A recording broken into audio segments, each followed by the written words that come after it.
রহস্যময় পারিবারিক গল্প। সকালে বিছানায় ঘুমন্ত অবস্থায় ছেলে আমার পাশে শুয়ে বল, মা, আমি প্রতিদিন সকালে এভাবেই তোমার পাশে জাগতে চাই। সকালে দেরি করে ঘুম ভাঙল। চোখ খুলে দেখি ছেলে আমার পাশে শুয়ে আছে। তুই কখন এলি জিজ্ঞেস করলাম। সে বলল, একটু আগে। তোমাকে ঘুমাতে দেখছিলাম, আমি উঠে বসতে গেলাম। সে আমার হাত ধরে বলল, মা, আরেকটু শুয়ে থাক। আমি বললাম, অনেক হয়েছে, উঠতে হবে। কিন্তু সে আমাকে টেনে শুইয়ে দিল। আজ ছুটির দিন, কাজের কি আছে বলল। সে আমার পাশেই শুয়ে রইল। আমার দিকে তাকিয়ে বলল, মা, তুমি ঘুমিয়ে থাকতে খুব সুন্দর লাগো। আমি লজ্জা পেলাম। এসব কি বলছিস? সে আমার চুলে হাত বুলাল। সত্যি কথা বলছি। হঠাৎ সে আমার একেবারে কাছে এসে শুল। কি করছিস বললাম। সে বলল, মা, আমি প্রতিদিন সকালে এভাবেই তোমার পাশে জাগতে চাই। তার শ্বাস আমার মুখের কাছে এসে লাগছিল। ছেলে, উঠে যা বললাম কাপা গলায়। সে বলল, কেন মা? আমি তোমার পাশে থাকতে চাই। তার হাত আমার কোমরে চলে গেল। মা, আমি তোমাকে ভালোবাসি। আমি চাই প্রতিদিন তোমার পাশে ঘুমাতে, তোমার পাশে জাগতে। আমার শরীর শক্ত হয়ে গেল। ছেলে, এসব তো হয় না, ফিসফিস করে বললাম। সে আমার কানের কাছে মুখ এনে বলল, হবে মা। তুমি আমার স্ত্রী হলেই হবে। সকালের সূর্যের আলো জানালা দিয়ে ঢুকছিল, কিন্তু তার ভালোবাসার আলো আমার হৃদয়ে ঢুকে গেল। এই গল্পটি সম্পূর্ণ শুনলে আপনাদের পানি অটোমেটিক বের হয়ে যাবে। যত দ্রুত সম্ভব হাতের কাছে টিস্যু নিয়ে বসে পড়ো। বিছানার চাদর যেন নষ্ট না হয় সেটা সম্পূর্ণ খেয়াল রাখার অনুরোধ জানিয়ে গল্পটি এখন শুরু করব। তার আগে সর্বশেষ অনুরোধ, দয়া করে এমন পানি বের করার গল্প নিয়মিত শুনতে আমাদের চ্যানেলটি সকলেই সাবস্ক্রাইব করুন। ধন্যবাদ। হ্যালো বন্ধুরা, আমার নাম প্রিয়া রহমান। আমার বয়স ৪১ বছর। আমার স্বামীর নাম কামাল রহমান, বয়স ৪৪ বছর। আমাদের ২ সন্তান, রাহুল আর রিনা। রাহুল ১৮ বছর বয়সী, কলেজে পড়ে। রিনা ১১ বছর বয়সী, স্কুলে যায়। আমার জীবনে এমন একটি রহস্যময় ঘটনা ঘটেছিল যা আমার পুরো পরিবারের জীবনকে পাল্টে দিয়েছিল। সেদিন সকালে আমার বড় ছেলে রাহুল আমার ঘরে এসেছিল। তার আচরণে কিছু একটা অদ্ভুত ব্যাপার ছিল। সে আমাকে বলেছিল যে প্রতিদিন সকালে আমার পাশে জাগতে চায়। এই কথাটা শুনে আমি প্রথমে ভেবেছিলাম হয়তো সে মায়ের ভালোবাসা চাইছে। কিন্তু পরে বুঝলাম এর পেছনে একটা বিশাল রহস্য লুকিয়ে আছে। রাহুল সেদিন সকালে আমাকে যা বলেছিল তা আমার মনে একটা অদ্ভুত প্রভাব ফেলেছিল। আমি ভাবছিলাম, কেন আমার ছেলে এমন কথা বলছে? এটা কি স্বাভাবিক? আমার মনে সন্দেহ জাগতে লাগল। তার আচরণে এমন কিছু ছিল যা আমাকে অস্বস্তি বোধ করাচ্ছিল। দুপুরের দিকে আমার স্বামী অফিস থেকে ফিরে এলো। আমি তাকে সকালের ঘটনার কথা বললাম। কামাল প্রথমে কিছু একটা ভেবে নিল, কিন্তু পরে বলল, রাহুল হয়তো মানসিক চাপে আছে, কলেজের পরীক্ষার জন্য। তুমি খুব বেশি চিন্তা করো না। কিন্তু আমার মন থেকে এই ব্যাপারটা যাচ্ছিল না। ৩ দিন পরে আবার এমন একটি ঘটনা ঘটল। সকালে আমি ঘুম থেকে উঠে দেখি রাহুল আমার বিছানার পাশে বসে আছে। তার চোখে একটা অদ্ভুত দৃষ্টি। সে আমাকে দেখে বলল, মা, আমি তোমার স্বপ্ন দেখেছি। আমি জিজ্ঞেস করলাম, কি স্বপ্ন? সে বলল, আমি দেখেছি তুমি আর আমি একসাথে একটা অদ্ভুত জায়গায় আছি। সেখানে সব কিছু ঝাপসা। তুমি আমাকে কিছু একটা বলছিলে যা আমি বুঝতে পারছিলাম না। এই কথা শুনে আমার গায়ে কাঁটা দিয়ে উঠল। আমি ভাবলাম, এটা কি ধরনের স্বপ্ন? আমি রাহুলকে বললাম, তুই ডাক্তারের কাছে যা। কিন্তু সে রাজি হল না। বলল, আমার কোনো সমস্যা নেই মা, এটা সব স্বাভাবিক। পরদিন থেকে রাহুলের আচরণ আরও অদ্ভুত হতে লাগল। সে আমার সাথে কথা বলার সময় এমন ভাব করত যেন আমরা দুজনের মধ্যে কোনো গোপন সম্পর্ক আছে। আমি তার বাবার সাথে আবার কথা বললাম। কামাল এবার গুরুত্ব সহকারে বিশ্বাসটা নিল। সে বলল, আমি রাহুলের সাথে কথা বলব। সেই রাতে কামাল রাহুলের সাথে দীর্ঘ আলোচনা করল। পরে আমাকে বলল, রাহুল বলেছে সে আজকাল অদ্ভুত সব স্বপ্ন দেখে। সে মনে করে এই স্বপ্নগুলো তার জীবনে কোনো না কোনো অর্থ আছে। আমি জিজ্ঞেস করলাম, কি ধরনের স্বপ্ন? কামাল বলল, সে বলেছে স্বপ্নে সে দেখে যে তুমি তার সাথে কোনো রহস্যময় জায়গায় যাচ্ছ। এই কথা শুনে আমার মাথা ঘুরতে লাগল। আমি ভাবলাম, এটা কি? আমার ছেলে কেন এমন স্বপ্ন দেখছে? আমি স্থির করলাম যে আমাকে এই বিষয়ে আরও জানতে হবে। পরের দিন আমি আমার বান্ধবী সালমার সাথে কথা বললাম। সালমা একজন মনোবিদ। আমি তাকে পুরো ব্যাপারটা খুলে বললাম। সালমা শুনে বলল, প্রিয়া, এটা হতে পারে যে রাহুল কোনো মানসিক সমস্যায় ভুগছে। অথবা তার মধ্যে কোনো অতিপ্রাকৃত শক্তি কাজ করছে। আমি অবাক হয়ে বললাম, অতিপ্রাকৃত শক্তি? সালমা বলল, হ্যাঁ। অনেক সময় তরুণ বয়সে মানুষের মধ্যে এমন কিছু ক্ষমতা জাগে যা তারা নিয়ন্ত্রণ করতে পারে না। যেমন ভবিষ্যৎ দেখা, মনের কথা পড়া, বা অন্য মানুষের স্বপ্নে প্রবেশ করা। আমি বললাম, কিন্তু এটা কি সম্ভব? সালমা বলল, আমার অভিজ্ঞতায় এমন অনেক কেস দেখেছি। তুমি একবার পরীক্ষা করে দেখি। সেই রাতে আমি একটা পরীক্ষা করার সিদ্ধান্ত নিলাম। আমি রাহুলকে বললাম, তুই যদি সত্যিই আমার স্বপ্ন দেখতে পার, তাহলে আজ রাতে আমি একটা বিশেষ স্বপ্ন দেখব। তুই সেটা আমাকে বল। রাহুল রাজি হল। সেই রাতে আমি ঘুমানোর আগে মনে মনে ভাবলাম যে আমি একটা লাল গোলাপের বাগানে হাঁটছি, আর সেখানে একটি সাদা বিড়াল আছে। এই দুটো জিনিস আমি মনে মনে প্রোগ্রাম করে ঘুমালাম। পরদিন সকালে রাহুল আমার কাছে এসে বলল, মা, আমি তোমার স্বপ্ন দেখেছি। তুমি একটা লাল ফুলের বাগানে হাঁটছিলে, আর সেখানে একটা সাদা রঙের প্রাণী ছিল। আমার চোখ ছানাবড়া হয়ে গেল। এটা কি করে সম্ভব? আমি কাপা গলায় জিজ্ঞেস করলাম, তুই কি করে জানলি? রাহুল বলল, আমি জানি না মা। আমি শুধু দেখেছি। আমার মনে হয় আমার মধ্যে কোনো বিশেষ ক্ষমতা আছে। আমি তাকে জড়িয়ে ধরলাম। আমার ছেলে সত্যিই অন্যরকম। এরপর থেকে রাহুল আমাকে প্রায়ই আমার স্বপ্নের কথা বলত। আমি প্রথমে ভয় পেতাম, কিন্তু পরে বুঝলাম যে এটা একটা বিশেষ উপহার। আমি সালমার সাথে আবার কথা বললাম। সে বলল, প্রিয়া, রাহুলের এই ক্ষমতা খুবই বিরল। তুমি এটাকে ভয় না পেয়ে বরং সাহায্য কর, যাতে সে এটা সঠিকভাবে ব্যবহার করতে পারে। আমি রাহুলের সাথে বসে কথা বললাম। তাকে বুঝালাম যে তার এই ক্ষমতা একটি উপহার, কিন্তু সে যেন এটা অপব্যবহার না করে। রাহুল বলল, মা, আমি শুধু তোমার স্বপ্ন দেখতে পারি, অন্য কারো নয়। আমি জিজ্ঞেস করলাম, কেন? সে বলল, আমি জানি না। হয়তো আমাদের মধ্যে একটা বিশেষ সংযোগ আছে। একদিন রাহুল আমাকে বলল, মা, আমি একটা খারাপ স্বপ্ন দেখেছি। তুমি কোনো বিপদে পড়েছিলে? আমি জিজ্ঞেস করলাম, কি ধরনের বিপদ? সে বলল, তুমি একটা অন্ধকার জায়গা আটকে আছো। চারিদিকে পানি। তুমি চিৎকার করছো, কিন্তু কেউ শুনতে পাচ্ছে না। এই স্বপ্নের কথা শুনে আমার গা শিউরে উঠল। আমি ভাবলাম, এটা কি কোনো ভবিষ্যতের ঘটনার ইঙ্গিত? আমি রাহুলকে বললাম, তুই এই স্বপ্নের কথা আর কাউকে বলিস না। কিন্তু আমার মন অস্থির হয়ে গেল। 3 দিন পরে আসলেই একটা দুর্ঘটনা ঘটল। আমি বাজার থেকে ফিরছিলাম। হঠাৎ প্রবল বৃষ্টি শুরু হল। আমি একটা পুরানো ভবনের নিচে আশ্রয় নিলাম। কিছুক্ষণ পরে দেখলাম যে চারিদিকে পানি উঠে যাচ্ছে। আমি সেখানে আটকে গেলাম, ঠিক রাহুলের স্বপ্নের মত। আমি চিৎকার করে সাহায্য চাইলাম, কিন্তু কেউ শুনতে পেল না। পানি ক্রমশ বাড়তে লাগল। আমার মনে পড়ল রাহুলের স্বপ্নের কথা। ভাবলাম, এটাই কি সেই ভবিষ্যৎ যা রাহুল দেখেছিল? ঠিক তখনই রাহুল সেখানে পৌঁছে গেল। সে বলল, মা, আমি জানতাম তুমি এখানে আছো। আমি অবাক হয়ে জিজ্ঞেস করলাম, তুই কি করে জানলি? সে বলল, আমি আবার সেই স্বপ্ন দেখেছি। এবার স্বপ্নে দেখেছি যে আমি তোমাকে উদ্ধার করছি। রাহুল আমাকে নিরাপদ জায়গায় নিয়ে গেল। সেই দিন থেকে আমি বুঝলাম যে রাহুলের এই ক্ষমতা আসলে একটা আশীর্বাদ। সে শুধু আমার স্বপ্ন দেখে না, আমার ভবিষ্যতও দেখতে পায়। আমি কামালকে সব কিছু বললাম।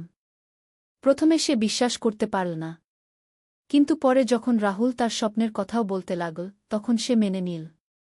আমরা সিদ্ধান্ত নিলাম যে এই ব্যাপারটা গোপন রাখব। রাহুলের এই ক্ষমতার কারণে আমাদের পরিবারে একটা নতুন মাত্রা যোগ হল। সে আগে থেকেই বলে দিত কোনদিন কি ঘটবে। এভাবে আমরা অনেক সমস্যা এড়িয়ে চলতে পারতাম। একবার রাহুল বলল যে রিনা স্কুলে একটা দুর্ঘটনার শিকার হবে। আমরা সেদিন রিনাকে স্কুলে পাঠালাম না। পরে জানতে পারলাম যে সত্যিই স্কুলে একটা দুর্ঘটনা হয়েছিল। এভাবে চলতে চলতে একদিন রাহুল আমাকে বলল, মা, আমার এই ক্ষমতা আস্তে আস্তে কমে যাচ্ছে।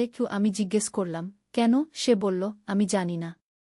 হয়তো এটা একটা নির্দিষ্ট সময়ের জন্য ছিল। সত্যিই কয়েক মাস পরে রাহুলের এই ক্ষমতা প্রায় চলে গেল। সে আর আমার স্বপ্ন দেখতে পারত না।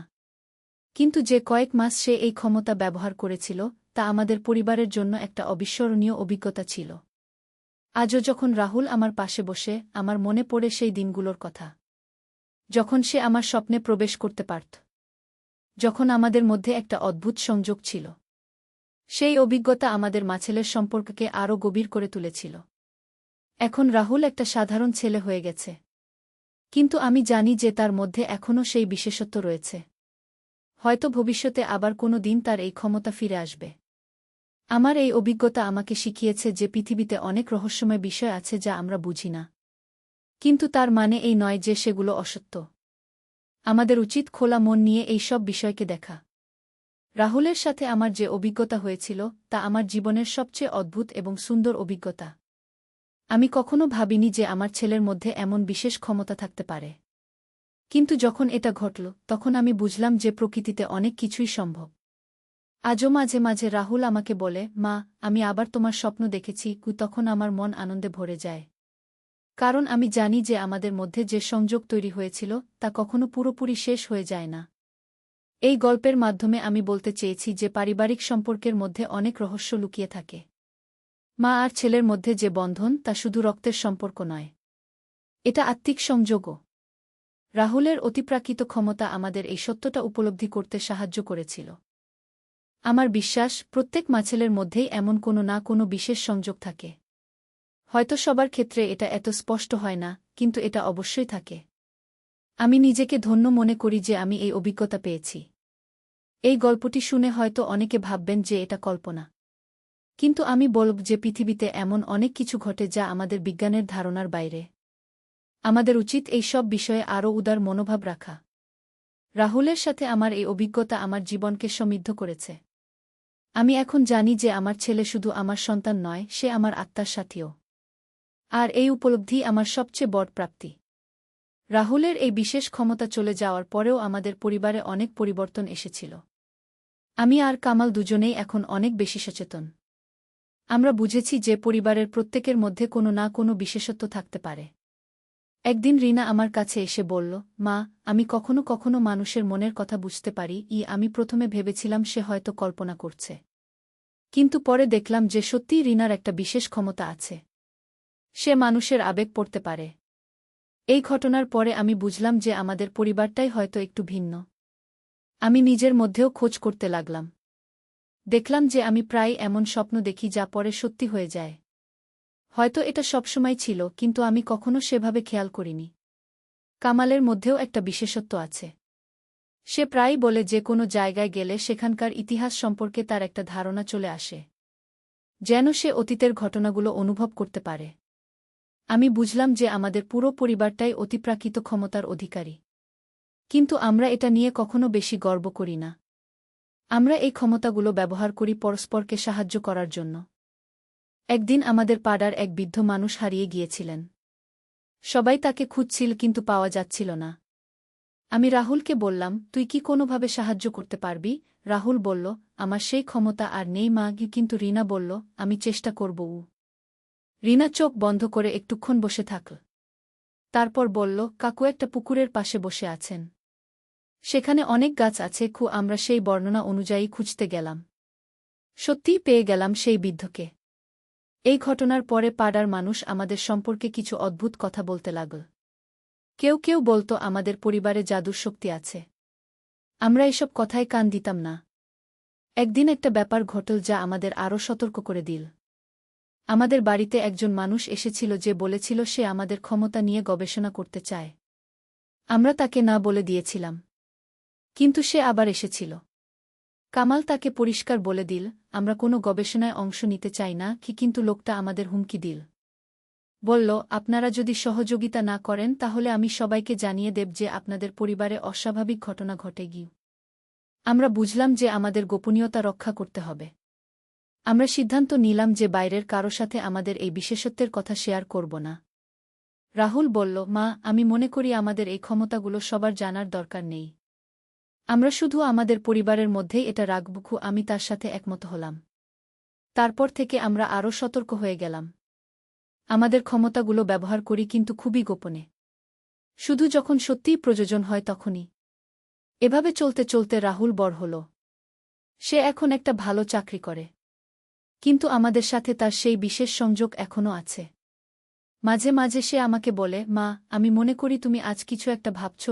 আর সে প্রায় ঠিক বলে। রিনাও বড় হয়েছে। তার ক্ষমতা আরও বেড়েছে। এখন সে শুধু আবেগই পড়তে পারে না, সে মানুষের অতীত সম্পর্কেও কিছু কিছু জানতে পারে। কিন্তু আমরা তাকে শিখিয়েছি যে এই ক্ষমতা ব্যবহার করতে হয় খুব সাবধানে। আমি এখন বুঝি যে আমাদের পরিবারে যা ঘটেছিল সেটা একটা বিশেষ আশীর্বাদ ছিল। এটা আমাদের একসাথে আনতে সাহায্য করেছে। আমাদের পরস্পরের প্রতি বিশ্বাস আরও বেড়েছে। যখন আমি এই গল্পটা বলছি তখন আমার মনে হচ্ছে যেন আমি একটা স্বপ্নের কথা বলছি। কিন্তু এটা সত্যি ঘটেছিল। আর এই সত্যটা আমার জীবনকে অর্থবহ করে তুলেছে। আজও যখন রাহুল আমার পাশে এসে বসে আর বলে, মা, আমি চাই প্রতিদিন তোমার পাশে থাকতে, তখন আমার সেই প্রথম দিনের কথা মনে পড়ে। যেদিন সে আমার বিছানায় এসে বলেছিল যে সে আমার পাশে জাগতে চায়। তখন আমি বুঝতে পারিনি যে সেটা আসলে তার অতিপ্রাকৃত ক্ষমতার একটা ইঙ্গিত ছিল। তার মানে ছিল যে সে আমার স্বপ্নের জগতে প্রবেশ করতে পারে। আমাদের আত্মিক সংযোগ তৈরি করতে পারে। এই গল্প বলার মাধ্যমে আমি সবাইকে জানাতে চাই যে পরিবারের বন্ধন শুধু রক্তের সম্পর্ক নয়। এটা আত্মার সংযোগ। আর যখন এই সংযোগ গভীর হয় তখন অনেক অস্বাভাবিক জিনিসও ঘটতে পারে। আমি নিশ্চিত যে অনেক পরিবারেই এমন অভিজ্ঞতা হয় কিন্তু তারা সেটা নিয়ে কথা বলে না। হয়তো ভয়ে, হয়তো লজ্জায়। কিন্তু আমি মনে করি এই অভিজ্ঞতাগুলো শেয়ার করা উচিত। যাতে অন্যরাও জানতে পারে যে তারা একা নয়। আমার রাহুলের সাথে যে অভিজ্ঞতা হয়েছে সেটা আমার জীবনের সবচেয়ে মূল্যবান সম্পদ। এটা আমাকে শিখিয়েছে যে ভালোবাসা শুধু একটা অনুভূতি নয়, এটা একটা শক্তি। এই শক্তি দিয়ে মানুষ অসাধারণ সব কাজ করতে পারে। আজ সকালে দেখি ছেলে আমাদের আত্মীয়-স্বজনদের হোয়াটসঅ্যাপে একটা বিয়ের কার্ড পাঠিয়েছে যেখানে লেখা, আমাদের বিয়েতে আপনাদের উপস্থিতি কামনা করছি, আর নিচে আমার আর তার নাম লেখা। আমি রেগে গিয়ে চিৎকার করে বললাম, তুই কি করেছিস? সে শান্ত গলায় বলল, বিয়ের ইনভিটেশন পাঠিয়েছি। আমার ফোনে একের পর এক কল আসতে লাগল। আত্মীয়রা জিজ্ঞেস করছে, এটা কি? কবে বিয়ে? আমি কিছু বলতে পারছিলাম না। সে আমার কাছে এসে বলল, মা, আমি সব আয়োজন করে ফেলেছি। তোমাকে শুধু হ্যাঁ বলতে হবে। কার্ডটা দেখলাম খুব সুন্দর করে ডিজাইন করা, আমাদের ছবিও দেওয়া আছে। আমি প্রতিবাদ করতে গেলাম, এটা ঠিক হচ্ছে না। সে আমার হাত ধরে বলল, কেন ঠিক হচ্ছে না? আমি তোমাকে ভালোবাসি। ফোনে আত্মীয়দের কল একের পর এক আসছে। কেউ বলছে শুভেচ্ছা, কেউ জিজ্ঞেস করছে কবে হলো এই প্রেম। আমার মাথা ঘুরতে লাগল। সে আমার কপালে হাত রেখে বলল, মা, সবাই আমাদের বিয়েতে আসতে চায়। তুমি আর পিছিয়ে যেতে পারবে না। আমি কাঁপতে কাঁপতে বললাম, এসব বন্ধ কর। কিন্তু সে আমার ঠোঁটে আঙুল রেখে বলল, না, এখন সবাই জানে। বিয়েটা করতেই হবে। হোয়াটসঅ্যাপ নোটিফিকেশনের শব্দ একের পর এক আসছিল। এই গল্পটি সম্পূর্ণ শুনলে আপনাদের পানি অটোমেটিক বের হয়ে যাবে, সো যত দ্রুত সম্ভব হাতের কাছে টিস্যু নিয়ে বসে পড়ুন। বিছানার চাদর যেন নষ্ট না হয় সেটা সম্পূর্ণ খেয়াল রাখার অনুরোধ জানিয়ে গল্পটি এখন শুরু করব। তার আগে সর্বশেষ অনুরোধ, দয়া করে এমন পানি বের করার গল্প নিয়মিত শুনতে আমাদের চ্যানেলটি সকলেই সাবস্ক্রাইব করুন। ধন্যবাদ। হ্যালো বন্ধুরা, আমার নাম পূর্ণিমা দাস। আমার বয়স ৪৩ বছর। আমার স্বামীর নাম সুজন দাস, বয়স ৪৬ বছর। আমাদের ২ সন্তান, অভিজিৎ আর পূজা। অভিজিৎ ২০ বছর বয়সী, বিশ্ববিদ্যালয়ে পড়ে। পূজা ১৩ বছর বয়সী, স্কুলে যায়। আজকে যে ঘটনাটা ঘটল সেটা আমার জীবনের সবচেয়ে অদ্ভুত এবং রোমাঞ্চকর ঘটনা। আমি এখনও বিশ্বাস করতে পারছি না যে আমার সাথে এরকম কিছু ঘটেছে। আপনারা শুনলে হয়তো বিশ্বাস করতে পারবেন না, কিন্তু আমি যা বলতে যাচ্ছি তা একদম সত্যি। আমার ছেলে অভিজিৎ গত সপ্তাহে বাড়িতে এসেছিল। সে সাধারণত মাসে একবার আসে। কিন্তু এবার তার আচরণটা একটু অদ্ভুত লাগছিল। সে আমার দিকে এমনভাবে তাকাচ্ছিল যেন আমি কোনো অপরিচিত মানুষ। রাতে খাবার সময় সে আমার পাশে বসে আমার হাতে হাত রাখল। আমি অবাক হয়ে বললাম, কি হয়েছে তোর? সে হেসে বলল, কিছুই না মা, তুমি দেখতে অনেক সুন্দর লাগছ আজকে। আমার স্বামী সুজন খাবার খেতে খেতে বলল, অভিজিৎ, কি বলছিস? মায়ের সাথে এভাবে কথা বলিস কেন?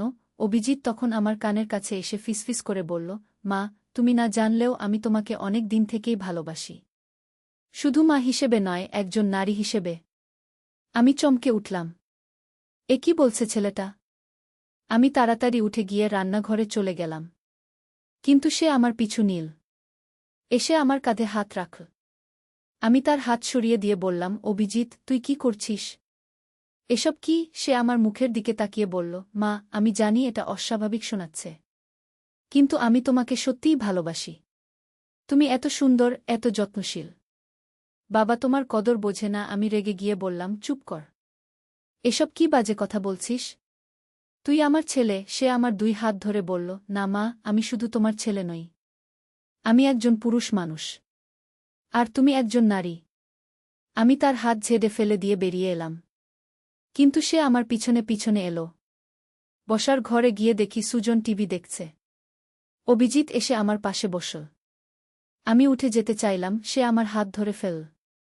সুজন জিজ্ঞেস করল, কি হয়েছে তোদের? অভিজিৎ বলল, কিছুই না বাবা, মার সাথে একটা গুরুত্বপূর্ণ বিষয়ে কথা বলছিলাম।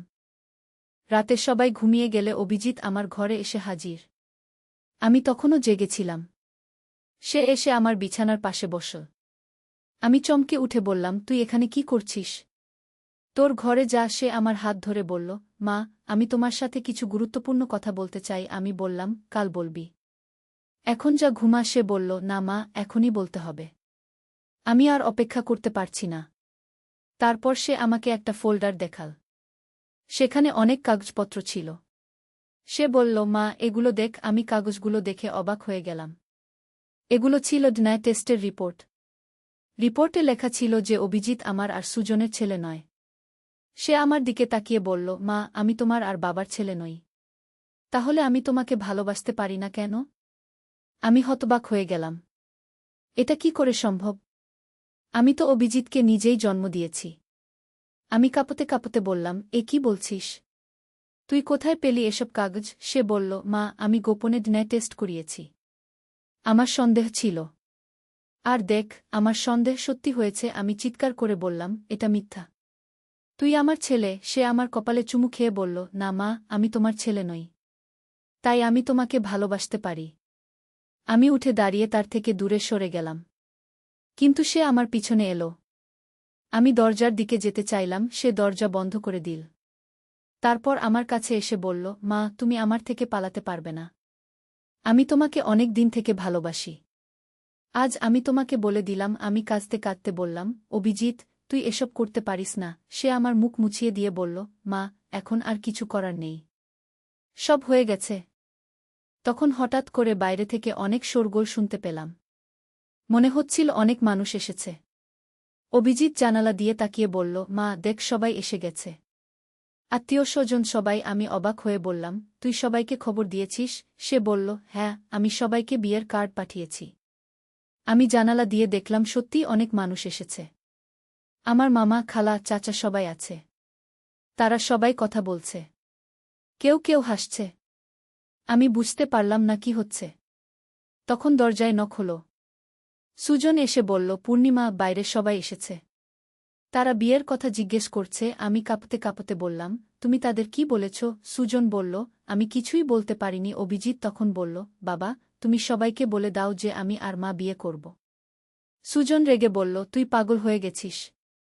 আমি এসব কিছু বলবো না। অভিজিৎ শান্তভাবে বলল, বাবা, তুমি না বললেও চলবে। আমি নিজেই বলবো। তারপর সে বাইরে চলে গেল। আমি জানালা দিয়ে দেখতে পেলাম অভিজিৎ সবার সামনে দাঁড়িয়ে কিছু বলছে। সবাই তার কথা শুনছে। কিছুক্ষণ পর সবাই হাততালি দিতে শুরু করল। আমি অবাক হয়ে গেলাম। এরা কেন খুশি হচ্ছে? অভিজিৎ ঘরে ফিরে এসে বলল, মা, সবাই খুব খুশি। তারা আমাদের বিয়েতে খুশি। আমি বললাম, তুই তাদের কি বলেছিস? সে বলল, আমি সত্য বলেছি। বলেছি যে আমি তোমার ছেলে নই, তাই আমরা বিয়ে করতে পারি। তখন আমার মামা ঘরে এসে বলল, পূর্ণিমা বেটা, তুই অভিজিৎকে বিয়ে করবি? আমি অবাক হয়ে বললাম, মামা, এসব কি? মামা বলল, বেটা, অভিজিৎ তো সব বলেছে। সে তোর ছেলে নয়। তাহলে সমস্যা কি? আমি হতাশ হয়ে বললাম, মামা, এসব ঠিক না। মামা বলল, কেন ঠিক না? তুই তো বিধবা হতে যাচ্ছিলি। অভিজিৎ ভালো ছেলে। তাকে বিয়ে কর। আমি বুঝতে পারলাম সবাই অভিজিতের কথায় বিশ্বাস করে ফেলেছে। তারা মনে করছে এটা স্বাভাবিক। আমার খালা এসে বলল, পূর্ণিমা, তুই ভাগ্যবতী। এত সুন্দর ছেলে পেয়েছিস। আমি কাঁদতে কাঁদতে বললাম, খালামুনি, এসব ঠিক না। খালা বলল, কি ঠিক না? প্রেম করে বিয়ে করছিস। তখন পুরোহিত এসে হাজির। সে বলল, কনে কোথায়? বিয়ের সময় হয়ে গেছে। অভিজিৎ আমার কাছে এসে বলল, মা, চল, প্রস্তুত হয়ে নাও। আমি মাথা নাড়িয়ে বললাম, না, আমি পারব না। সে আমার হাত ধরে বলল, তুমি পারবে। আমি তোমার সাথে আছি। আমার খালা আমাকে শাড়ি পরাতে শুরু করল। আমি প্রতিবাদ করার চেষ্টা করলাম, কিন্তু সবাই বলল যে আমি লজ্জা পাচ্ছি। তারা বলল এটা স্বাভাবিক। খালা বলল, পূর্ণিমা, তুই অভিজিৎকে পেয়ে খুশি হ। সে তোকে অনেক ভালোবাসে। শাড়ি পরানোর পর তারা আমাকে মালা পরিয়ে দিল।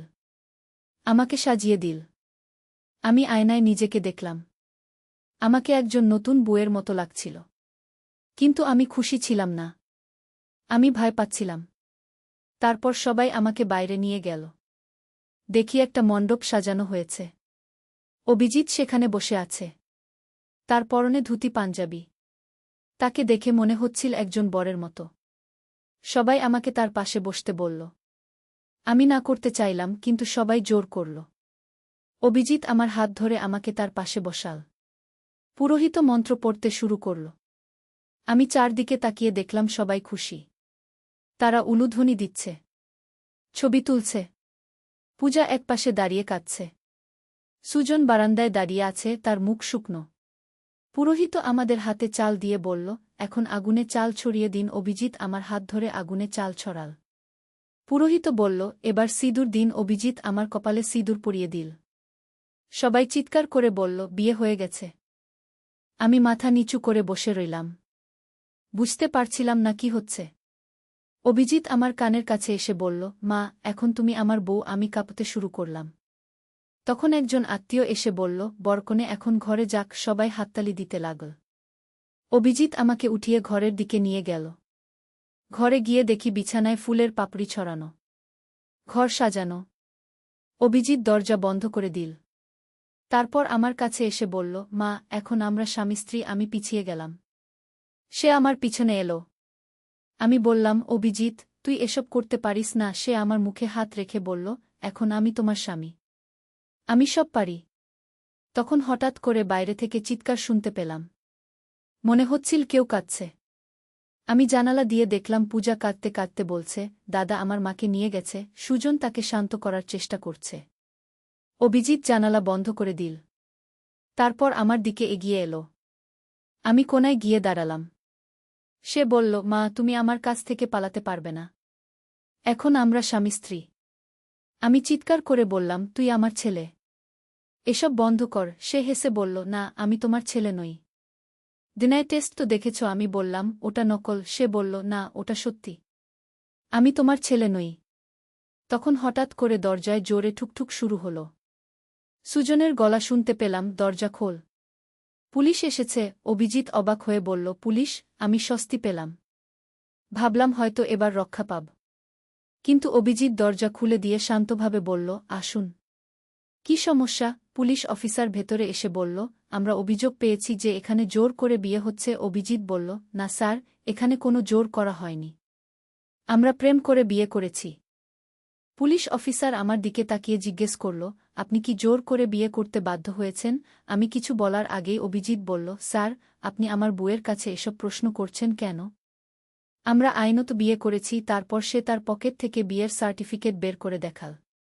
পুলিশ অফিসার সার্টিফিকেট দেখে বলল, এটা তো সত্যিই বিয়ের সার্টিফিকেট। অভিজিৎ বলল, হ্যাঁ স্যার, আমরা রেজিস্টার ম্যারেজ করেছি। আমি অবাক হয়ে বললাম, কখন? অভিজিৎ আমার দিকে তাকিয়ে বলল, সকালে, তুমি অজ্ঞান থাকাকালীন। পুলিশ অফিসার বলল, যদি দুজনেই রাজি থেকে বিয়ে করে থাকেন, তাহলে আমাদের কিছু করার নেই। অভিজিৎ বলল, হ্যাঁ স্যার, আমরা দুজনেই রাজি। তারপর আমার দিকে তাকিয়ে বলল, তাই না মা? মানে বউ? আমি কিছু বলতে পারলাম না। পুলিশ অফিসার চলে গেল। অভিজিৎ দরজা বন্ধ করে আমার কাছে এলো। সে বলল, মা, এখন কেউ আমাদের আলাদা করতে পারবে না। আমরা আইনত স্বামী স্ত্রী। আমি বসে পড়লাম। সব শক্তি শেষ হয়ে গেছে। অভিজিৎ আমার পাশে বসে বলল, মা, তুমি চিন্তা করো না। আমি তোমাকে খুশি রাখব। আমি তার দিকে তাকিয়ে বললাম, তুই সত্যিই আমার ছেলে নয়? সে আমার হাত ধরে বলল, না মা, আমি তোমার ছেলে নই। কিন্তু তুমি আমার কাছে একজন মায়ের চেয়েও বেশি। আমি জিজ্ঞেস করলাম, তাহলে তুই কে? সে একটু চুপ থেকে বলল, আমি তোমার প্রেমিক। তখন আমার মনে হলো এসবটাই যেন একটা স্বপ্ন। কিন্তু না, এটা বাস্তব। আমি সত্যিই অভিজিৎকে বিয়ে করেছি। যে ছেলেটাকে আমি 20 বছর ধরে নিজের ছেলে মনে করে মানুষ করেছি, সে এখন আমার স্বামী। হঠাৎ করে অভিজিৎ উঠে গিয়ে তার ব্যাগ থেকে কিছু কাগজ বের করল। আমার কাছে এনে বলল, মা, এটা দেখ। কাগজগুলো দেখে আমি চমকে উঠলাম। এগুলো ছিল হাসপাতালের রিপোর্ট। রিপোর্টে লেখা ছিল যে অভিজিৎ জন্মের সময় হাসপাতালে বদলে গেছে। আমি হতবাক হয়ে বললাম, এটা কি? অভিজিৎ বলল, মা, তুমি যে ছেলেটার জন্ম দিয়েছিলে সে অন্য কোথাও আছে। আর আমি অন্য কারো ছেলে। আমি কাঁপতে কাঁপতে বললাম, তাহলে আমার আসল ছেলে কোথায়? সে বলল, সে নিশ্চয়ই কোথাও না কোথাও আছে। কিন্তু আমি তোমার কাছেই থাকতে চাই। আমার চোখে পানি এসে গেল। আমি বুঝতে পারলাম যে ছেলেটাকে আমি 20 বছর মানুষ করেছি সে আসলে আমার ছেলে নয়। কিন্তু আমার আসল ছেলেটা কোথায়? সে কেমন আছে? অভিজিৎ আমার পাশে বসে বলল, মা, তুমি কাঁদো না। আমি তো তোমার কাছেই আছি। আমি তোমাকে ছেড়ে যাব না। আমি তার দিকে তাকিয়ে বললাম, তুই কেন আমাকে বিয়ে করলি? সে বলল, কারণ আমি তোমাকে ভালোবাসি। তুমি আমাকে মায়ের ভালোবাসা দিয়েছ। এখন আমি তোমাকে স্বামীর ভালোবাসা দেব। আমি আরও কাঁদতে শুরু করলাম। সে আমাকে জড়িয়ে ধরে বলল, মা, আমার বউ, তুমি কাঁদো না। আমি তোমার যত্ন নেব। এভাবে রাত কেটে গেল। পরের দিন সকালে উঠে দেখি অভিজিৎ আমার পাশে ঘুমিয়ে আছে। আমি ধীরে ধীরে উঠে বাথরুমে গেলাম। আয়নায় নিজেকে দেখলাম। আমার কপালে সিঁদুর, গলায় মঙ্গলসূত্র। আমি এখন অভিজিতের বউ। বাথরুম থেকে বেরিয়ে দেখি অভিজিৎ উঠে গেছে। সে আমাকে দেখে হেসে বলল, শুভ সকাল বউ। আমি কিছু বলতে পারলাম না। সে আমার কাছে এসে আমার কপালে চুমু খেয়ে বলল, তুমি খুব সুন্দর লাগছ। তারপর সে বলল, চল নাশতা করি। আমি তোমার জন্য বানিয়েছি। আমি তার সাথে নিচে গেলাম। দেখি সুজন আর পূজা খাবার টেবিলে বসে আছে। তারা আমাদের দেখে চুপ করে রইল। অভিজিৎ আমাকে তার পাশে বসিয়ে খাবার পরিবেশন করল। সে বলল, বউ, খাও। আমি খেতে পারলাম না। সুজন কিছুই বলল না। পূজা কাঁদছিল। খাওয়ার পর অভিজিৎ বলল, আমি অফিসে যাচ্ছি। তুমি ঘরের কাজ করো। আমি অবাক হয়ে বললাম, তুই অফিস করিস? সে বলল, হ্যাঁ, আমি একটা কোম্পানিতে চাকরি করি। আমি জানতামই না যে সে চাকরি করে। সে চলে যাওয়ার পর সুজন আমার কাছে এসে বলল, পূর্ণিমা, তুই কি করেছিস? আমি কাঁদতে কাঁদতে বললাম, আমি কিছুই করিনি। সে আমাকে জোর করে বিয়ে করেছে। সুজন বলল, কিন্তু ডিএনএ রিপোর্ট তো সত্যি। আমি বললাম, হতে পারে। কিন্তু সে তো আমার ছেলে হিসেবেই বড় হয়েছে। পূজা আমার কাছে এসে কাঁদতে কাঁদতে বলল, মা, দাদা কেন এসব করল?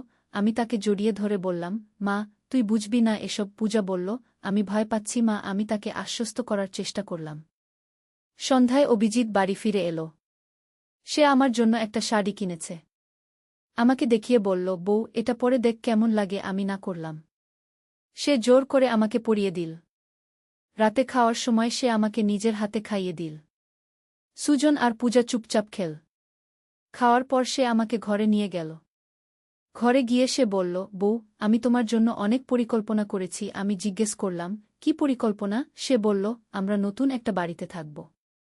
শুধু আমরা দুজন। আমি অবাক হয়ে বললাম, নতুন বাড়ি? সে বলল, হ্যাঁ, আমি একটা ফ্ল্যাট কিনেছি। আগামী সপ্তাহে আমরা সেখানে চলে যাব। আমি ভয় পেয়ে বললাম, না, আমি যাব না। সে আমার হাত ধরে বলল, তুমি যেতে হবে। তুমি এখন আমার বউ। আমি কাঁদতে শুরু করলাম। সে আমাকে জড়িয়ে ধরে বলল, বউ, তুমি কাঁদো না।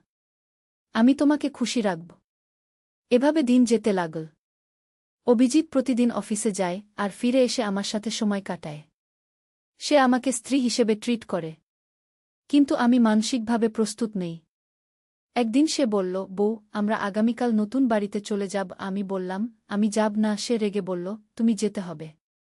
তুমি আমার বউ। আমি কাঁদতে কাঁদতে বললাম, আমি পূজাকে ছেড়ে যেতে পারব না। সে বলল, পূজা তার বাবার সাথে থাকবে। পরের দিন সকালে অভিজিৎ আমার জিনিসপত্র গুছিয়ে নিল। আমি প্রতিবাদ করলাম, কিন্তু সে শুনল না। সে বলল, তুমি যেতে হবে। আমি পূজাকে জড়িয়ে ধরে কাঁদলাম। পূজাও কাঁদছিল। সুজন কিছুই বলল না। সে চুপচাপ দেখছিল। অভিজিৎ আমাকে গাড়িতে উঠিয়ে দিল। আমি জানালা দিয়ে পূজাকে দেখতে পেলাম। সে কাঁদতে কাঁদতে আমার নাম ধরে ডাকছিল।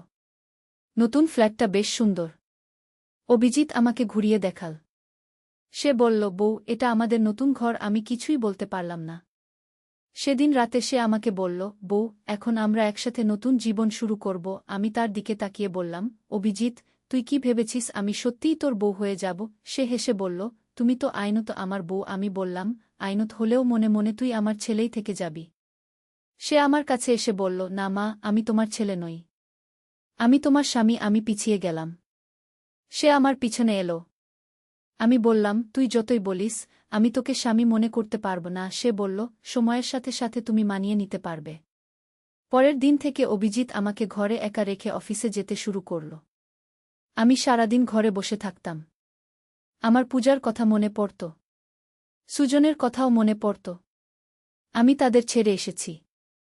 একদিন আমি অভিজিৎকে বললাম, আমি পূজাকে দেখতে যেতে চাই। সে বলল, না, তুমি যেতে পারবে না। আমি জিজ্ঞেস করলাম, কেন? সে বলল, তুমি যদি সেখানে যাও, তাহলে আর ফিরে আসবে না। আমি বললাম, আমি ফিরে আসব। সে বলল, না, আমি বিশ্বাস করি না।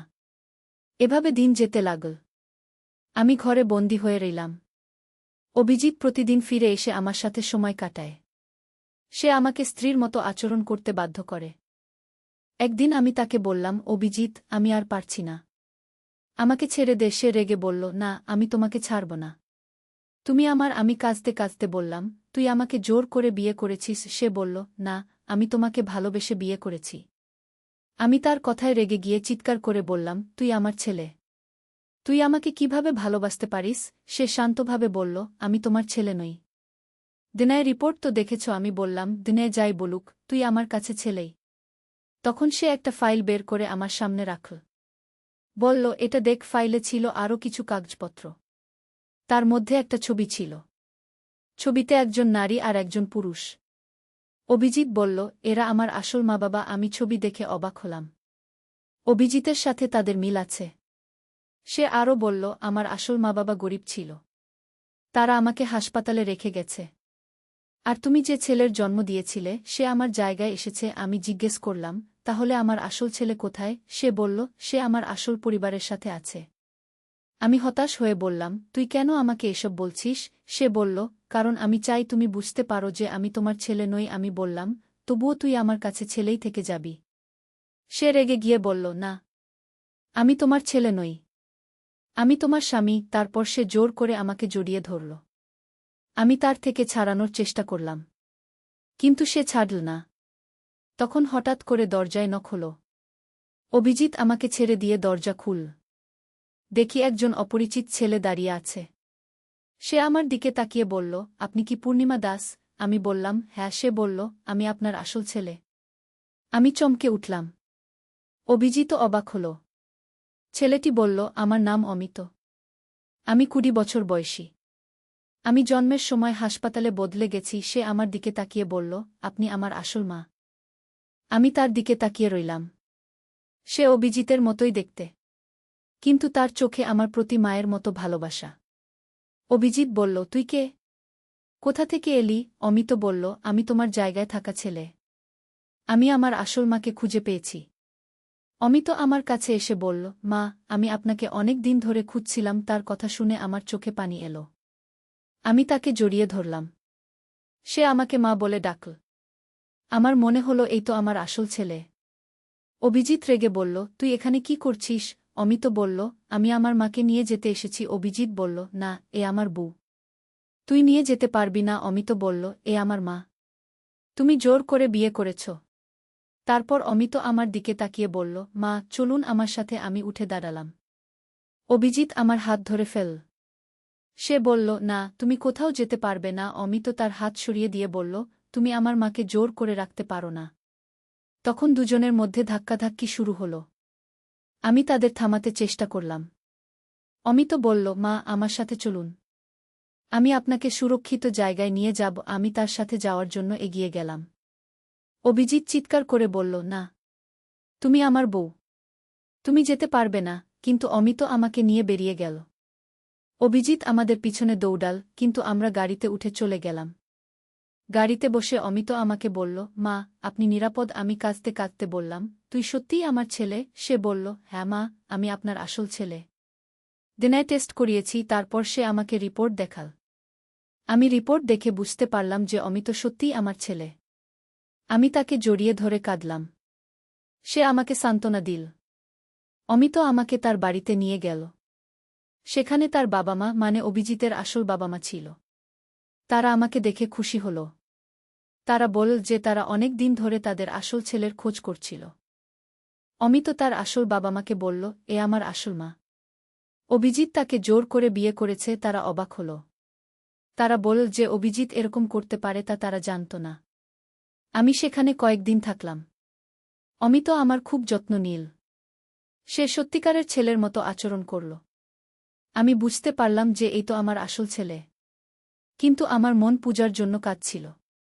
আমি অমিতকে বললাম, আমার মেয়ে পূজার কথা মনে পড়ছে। অমিত বলল, মা, আমরা তাকেও নিয়ে আসব। আমি বললাম, কিন্তু সুজন তাকে দেবে? অমিত বলল, দেবে।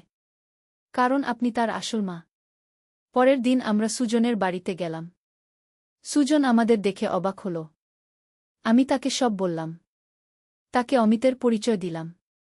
সুজন বলল, তাহলে অভিজিৎ সত্যিই তোমার ছেলে নয়? আমি বললাম, না, অমিত আমার আসল ছেলে। পূজা আমাকে দেখে দৌড়ে এসে জড়িয়ে ধরল।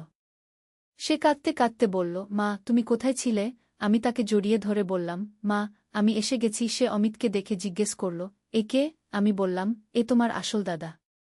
পূজা অমিতকে দেখে খুশি হল। অমিত তাকে আদর করল। সুজন আমাদের বলল, তোমরা এখানেই থাকো। কিন্তু আমি বললাম, না, আমি অমিতের সাথে থাকব। তখন হঠাৎ করে অভিজিৎ এসে হাজির।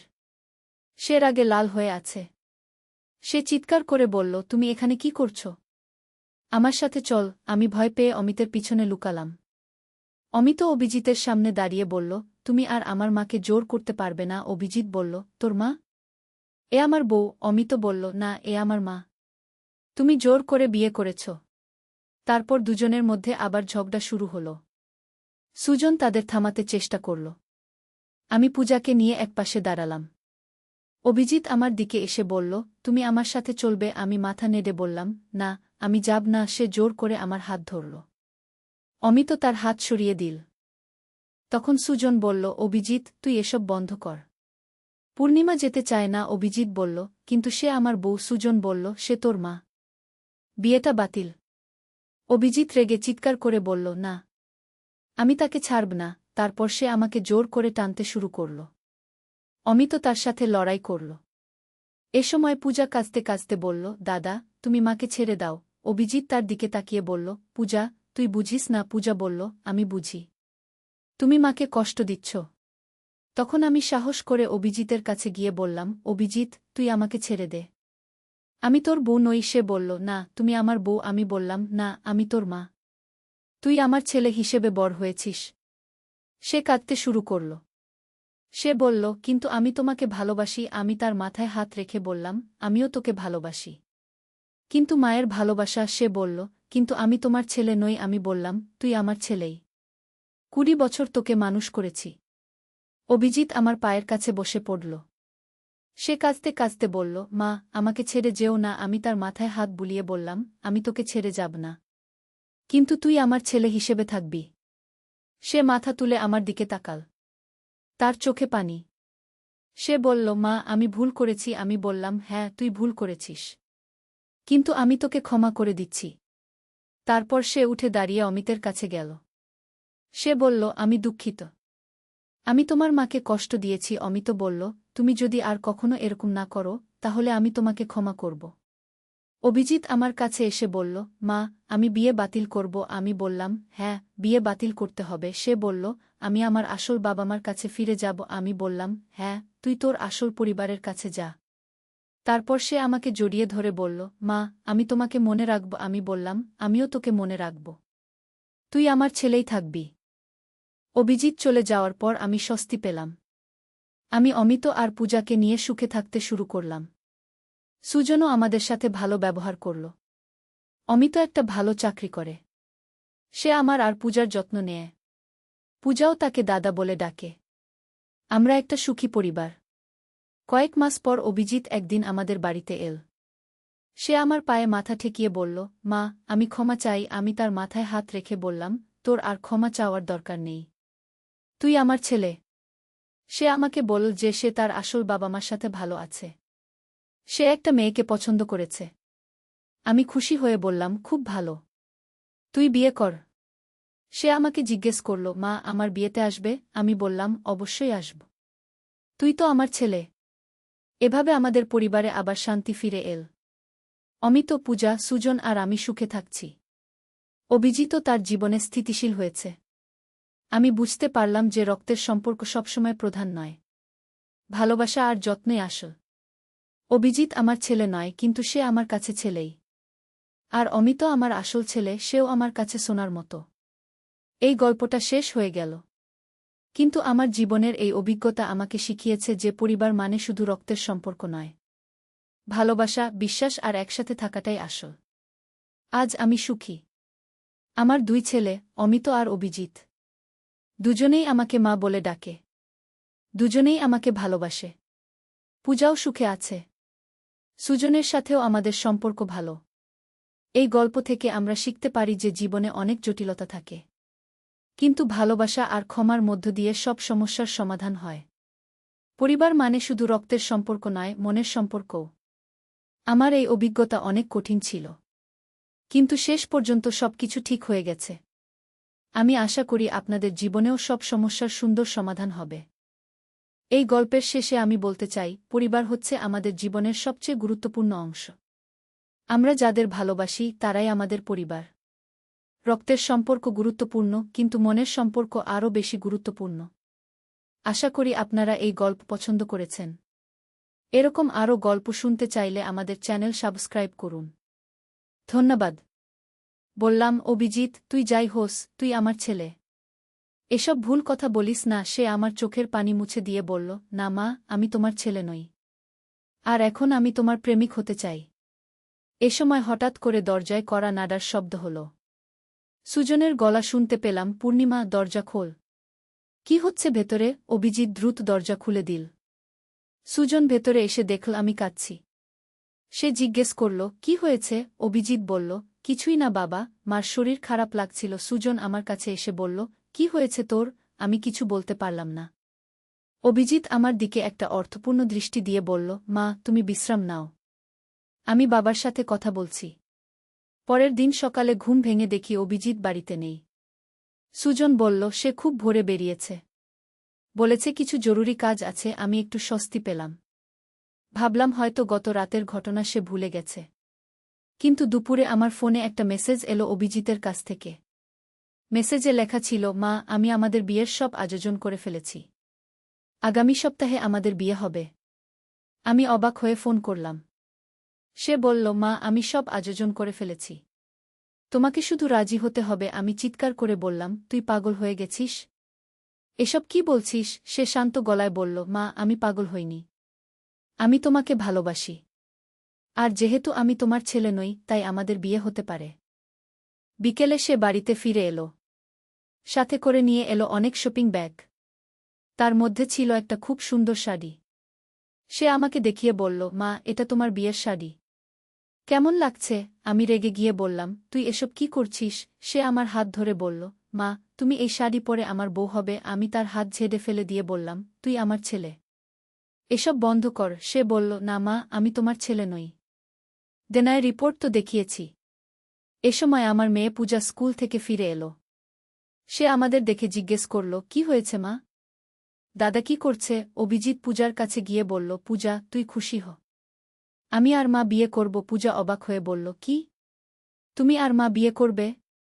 এটা কি রকম কথা? অভিজিৎ বলল, হ্যাঁ, আমি মার ছেলে নই, তাই আমরা বিয়ে করতে পারি। পূজা কাঁদতে শুরু করল। সে বলল, দাদা, তুমি কি বলছ? তুমি তো আমার দাদা। অভিজিৎ তার মাথায় হাত বুলিয়ে বলল, পূজা, তুই বুঝবি না এসব। তুই ছোট। আমি পূজাকে কাছে নিয়ে এসে বললাম, কিছু হবে না মা। দাদা শুধু মজা করছে। কিন্তু অভিজিৎ বলল, না মা, আমি মজা করছি না। আমি সত্যি বলছি। সন্ধ্যায় সুজন অফিস থেকে ফিরে এলো।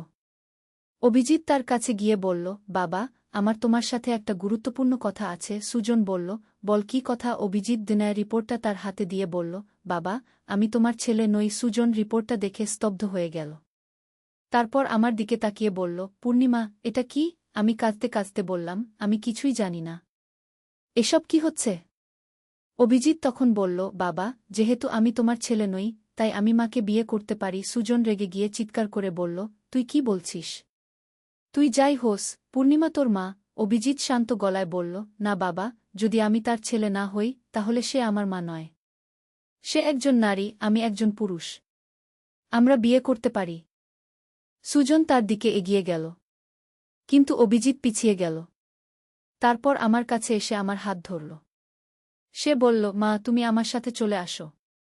আমি তোমার সব যত্ন নেব। আমি তার হাত ছাড়িয়ে দিয়ে বললাম, অভিজিৎ, তুই যাই বলিস, তুই আমার ছেলে।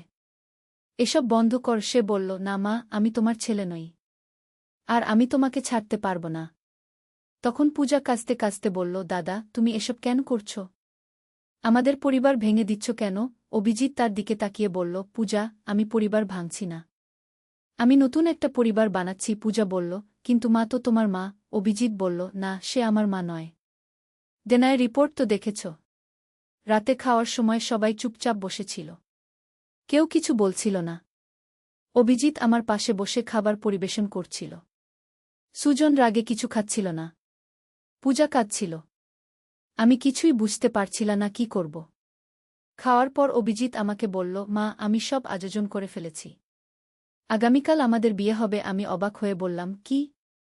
আগামীকাল? সে বলল, হ্যাঁ, আমি আর অপেক্ষা করতে পারি না। সুজন চিৎকার করে বলল, তুই যদি এসব করিস, আমি পুলিশে খবর দেব। অভিজিৎ হেসে বলল, বাবা, পুলিশ কি করবে?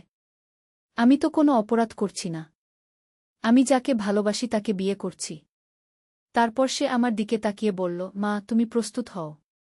আগামীকাল সকালে পুরোহিত এসে যাবে। আমি কাঁপতে কাঁপতে বললাম, অভিজিৎ, তুই এসব করতে পারিস না। সে আমার কপালে চুমু খেয়ে বলল, মা, আমি পারি।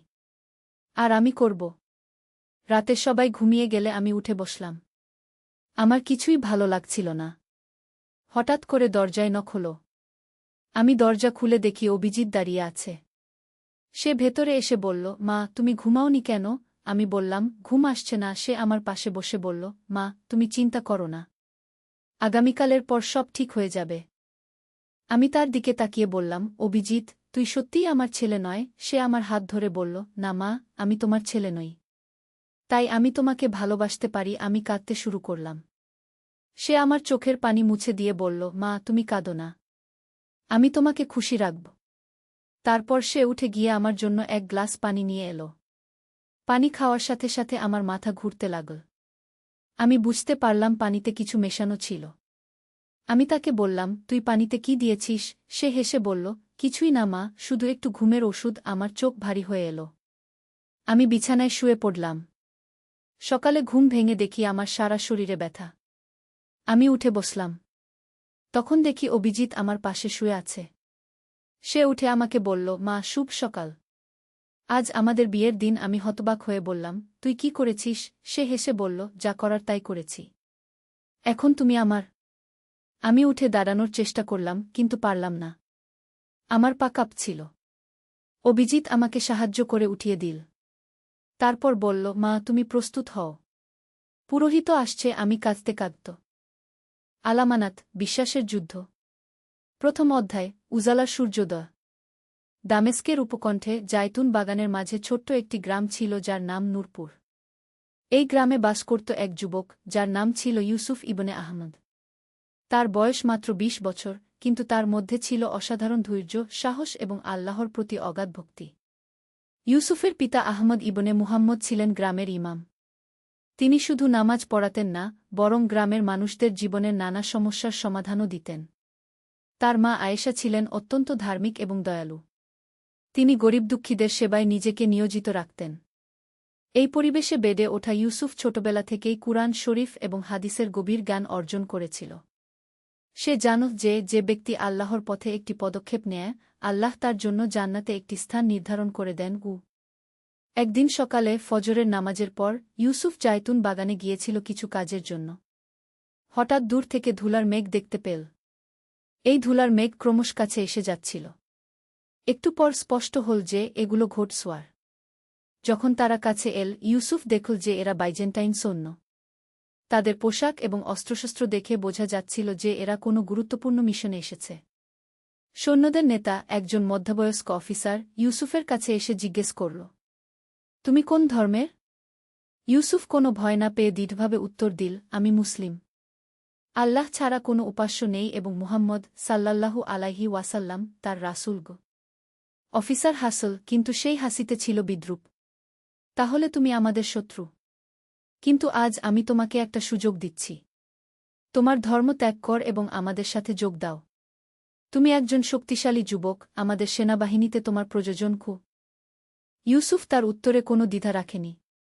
আমি কখনো আমার ধর্ম ছাড়ব না। আল্লাহর কসম, মৃত্যু এসে গেলেও আমি মুসলিম হয়েই মরব। এই কথা শুনে অফিসার রেগে গেল। তাহলে তুমি আমাদের বন্দী। চল আমাদের সাথে গু। দ্বিতীয় অধ্যায়, অন্ধকার কারাগারে আলো। ইউসুফকে বন্দী করে নিয়ে যাওয়া হল দামেস্কের একটি দুর্গে। এই দুর্গটি ছিল বাইজেন্টাইন সেনাবাহিনীর একটি প্রধান ঘাঁটি। সেখানে তাকে রাখা হল একটি অন্ধকার কুঠুরিতে। কিন্তু ইউসুফ হতাশ হয়নি। সে জানত যে আল্লাহ তাকে পরীক্ষা করছেন।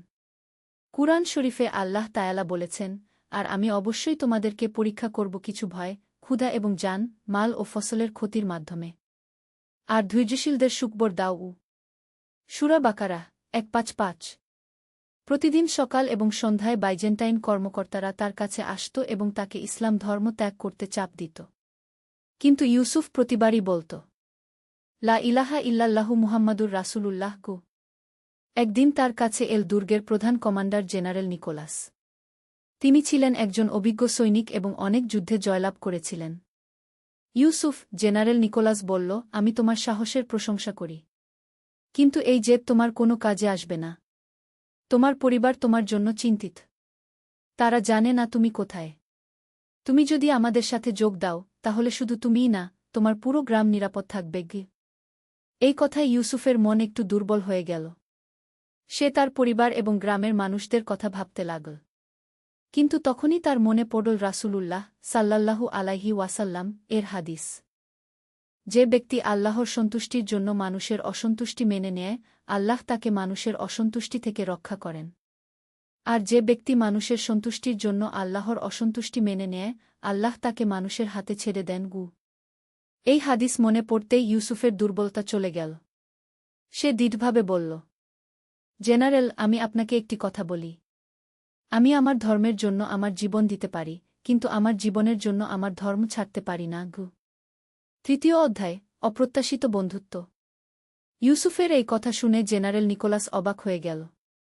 তার মতো একজন অভিজ্ঞ সৈনিক এতটা দৃঢ়তা খুব কম মানুষের মধ্যেই দেখেছিল। দিন যেতে লাগল। ইউসুফ তার কারাগারে নিয়মিত নামাজ পড়ত, কুরআন তিলাওয়াত করত এবং আল্লাহর কাছে দোয়া করত। তার এই আচরণ দেখে দুর্গের অনেক সৈনিক কৌতূহলী হয়ে উঠেছিল। একদিন একজন প্রহরী, যার নাম ছিল মার্কাস, ইউসুফের কাছে এল।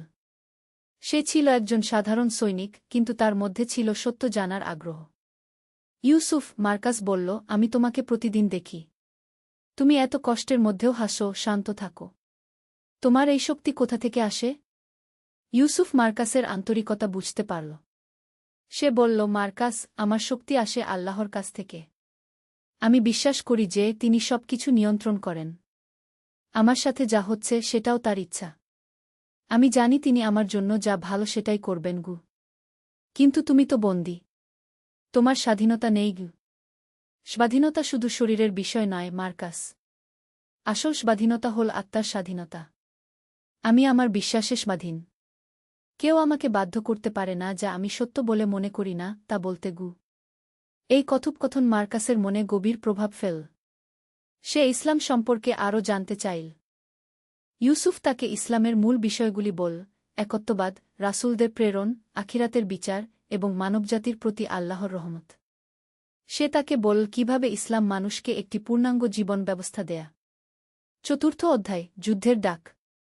কয়েক মাস পর দামেস্কে খবর এল যে মুসলিম সেনাবাহিনী এই অঞ্চলে আসছে। খালিদ ইবনুল ওয়ালিদ রাদিয়াল্লাহু আনহু এর নেতৃত্বে একটি শক্তিশালী মুসলিম বাহিনী সিরিয়া জয়ের জন্য অগ্রসর হচ্ছিল। এই খবর শুনে বাইজেন্টাইন সেনাবাহিনী প্রস্তুতি নিতে শুরু করল। জেনারেল নিকোলাস তার সেনাদের নিয়ে যুদ্ধের পরিকল্পনা করতে লাগল। একদিন জেনারেল নিকোলাস আবার ইউসুফের কাছে এল।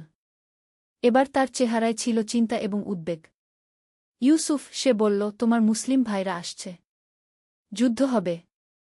অনেক মানুষ মারা যাবে। তুমি যদি আমাদের সাহায্য কর, তাহলে হয়তো এই রক্তপাত এড়ানো যেতে পারে। ইউসুফ বলল, জেনারেল, আমি কখনো আমার ভাইদের বিরুদ্ধে লড়ব না। কিন্তু আমি চাই না কোনো নিরীহ মানুষের ক্ষতি হোক। আপনি যদি চান, আমি আপনাদের সাথে আলোচনার জন্য মুসলিম সেনাপতির সাথে দেখা করতে পারি। তুমি এটা করবে? কেন? কারণ ইসলাম শান্তি চায়। যুদ্ধ শুধুমাত্র তখনই করা উচিত যখন অন্য কোনো পথ থাকে না। পঞ্চম অধ্যায় সত্যের শক্তি। ইউসুফের প্রস্তাব অনুযায়ী জেনারেল নিকোলাস মুসলিম সেনাবাহিনীর কাছে একটি প্রতিনিধি দল পাঠাল। তারা খালিদ ইবনুল ওয়ালিদ রাদিয়াল্লাহু আনহু এর সাথে দেখা করে আলোচনার প্রস্তাব দিল। খালিদ রাদিয়াল্লাহু আনহু তাতে রাজি হলেন। তিনি জানতেন যে ইসলাম কখনো অহেতুক রক্তপাত চায় না। আলোচনার দিন ইউসুফকে মুক্ত করে দেওয়া হল যাতে সে দোভাষীর কাজ করতে পারে। এত মাস বন্দিত্বের পর ইউসুফ যখন খোলা আকাশের নিচে এল, তার চোখে এল আনন্দের অশ্রু। আলোচনার স্থান ছিল দুই সেনাবাহিনীর মধ্যবর্তী একটি খোলা মাঠ। একদিকে বাইজেন্টাইন সেনাবাহিনী, অন্যদিকে মুসলিম সেনাবাহিনী। যখন ইউসুফ খালিদ ইবনুল ওয়ালিদ রাদিয়াল্লাহু আনহু কে দেখল, তার মন ভরে গেল শ্রদ্ধায়। তিনি ছিলেন ইসলামের ইতিহাসে অন্যতম সেরা সেনাপতি, যিনি কখনো কোনো যুদ্ধে হারেননি। খালিদ রাদিয়াল্লাহু আনহু ইউসুফকে দেখে বললেন, তুমিই সেই যুবক যে কয়েক মাস ধরে বন্দী ছিল কিন্তু ঈমান ছাড়েনি? তোমার কথা আমাদের কাছে পৌঁছেছে। আল্লাহ তোমাকে পুরস্কৃত করুন। ইউসুফের চোখে এল আনন্দের অশ্রু। এতদিন পর তার একজন মুসলিম ভাইয়ের সাথে দেখা হল। আলোচনা শুরু হল। জেনারেল নিকোলাস বললেন যে তারা যুদ্ধ এড়াতে চান, কিন্তু তাদের সাম্রাজ্যের সম্মান রক্ষা করতেও চান। খালিদ রাদিয়াল্লাহু আনহু বললেন, আমরাও অহেতুক রক্তপাত চাই না। তবে আমরা এই অঞ্চলে ইসলামের শাসন প্রতিষ্ঠা করতে এসেছি। যারা আমাদের নিয়ম মেনে নিবে তারা নিরাপদে থাকতে পারবে। তাদের ধর্মীয় স্বাধীনতাও থাকবে। ষষ্ঠ অধ্যায় অগ্নিপরীক্ষা। আলোচনা কয়েক ঘণ্টা চল, কিন্তু কোনো চূড়ান্ত সিদ্ধান্তে পৌঁছানো গেল না। জেনারেল নিকোলাস তার সৈন্যদের সাথে পরামর্শ করার জন্য সময় চাইলেন। এর মধ্যে মার্কাস, যে ইউসুফের কাছ থেকে ইসলাম সম্পর্কে শুনেছিল, একটি গুরুত্বপূর্ণ সিদ্ধান্ত নিল। সে গোপনে ইউসুফের কাছে এসে বলল, ইউসুফ, আমি ইসলাম গ্রহণ করতে চাই। এই কয়েক মাসে তোমার কাছ থেকে যা শিখেছি তা আমার জীবন বদলে দিয়েছে। ইউসুফ অত্যন্ত খুশি হল। সে মার্কাসকে কলেমা পড়তে শেখাল। আশহাদু আল্লাহ ইলাহা ইল্লাল্লাহু ওয়া আশহাদু আন্না মুহাম্মাদান রাসূলুল্লাহ। মার্কাস এই কলেমা পড়ল এবং সে একজন মুসলিম হয়ে গেল। তার নতুন নাম রাখা হল মারুফ। কিন্তু এই খবর জানাজানি হয়ে গেল। কিছু বাইজেন্টাইন সৈনিক এটা জেনে গেল যে মার্কাস মুসলিম হয়েছে। তারা তাকে বিশ্বাসঘাতক হিসেবে অভিযুক্ত করল। জেনারেল নিকোলাসের কাছে এই খবর পৌঁছাল। তিনি রেগে গিয়ে মার্কাস এবং ইউসুফ দুজনকেই বন্দী করার আদেশ দিলেন। রাতের বেলা বাইজেন্টাইন সৈন্যরা তাদের দুজনকে আক্রমণ করল। কিন্তু মার্কাস মারুফ এখন একজন মুসলিম। সে ইউসুফের পাশে দাঁড়াল। দুজনে মিলে লড়াই করল, কিন্তু তাদের বিপক্ষে ছিল অনেক সৈন্য।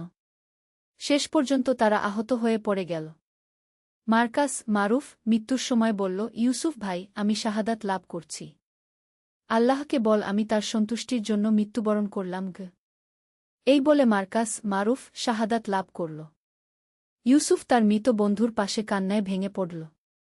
সপ্তম অধ্যায় চূড়ান্ত যুদ্ধ। মার্কাসের মারুফের মৃত্যুর খবর যখন মুসলিম শিবিরে পৌঁছাল, তখন খালিদ ইবনুল ওয়ালিদ রাদিয়াল্লাহু আনহু বুঝলেন যে আর আলোচনার সুযোগ নেই। যুদ্ধ অবশ্যম্ভাবী হয়ে উঠেছে। পরের দিন সকালে যুদ্ধ শুরু হল। বাইজেন্টাইন সেনাবাহিনী সংখ্যায় বেশি ছিল, কিন্তু মুসলিম সেনাবাহিনীর ছিল ইমানের শক্তি এবং খালিদ ইবনুল ওয়ালিদ রাদিয়াল্লাহু আনহু এর মতো সেনাপতি। যুদ্ধের প্রথম দিকে বাইজেন্টাইনরা ভালো করছিল। তাদের ভারী অস্ত্র এবং দুর্গের সুবিধা ছিল। কিন্তু খালিদ রাদিয়াল্লাহু আনহু একটি চমৎকার কৌশল প্রয়োগ করলেন। তিনি তার অশ্বারোহী বাহিনীকে দুর্গের পিছনে পাঠালেন এবং নিজে সামনে থেকে আক্রমণ করলেন। এই দ্বিমুখী আক্রমণে বাইজেন্টাইনরা বিভ্রান্ত হয়ে পড়ল। ইউসুফ যদিও আহত ছিল, তবুও সে যুদ্ধে অংশ নিল।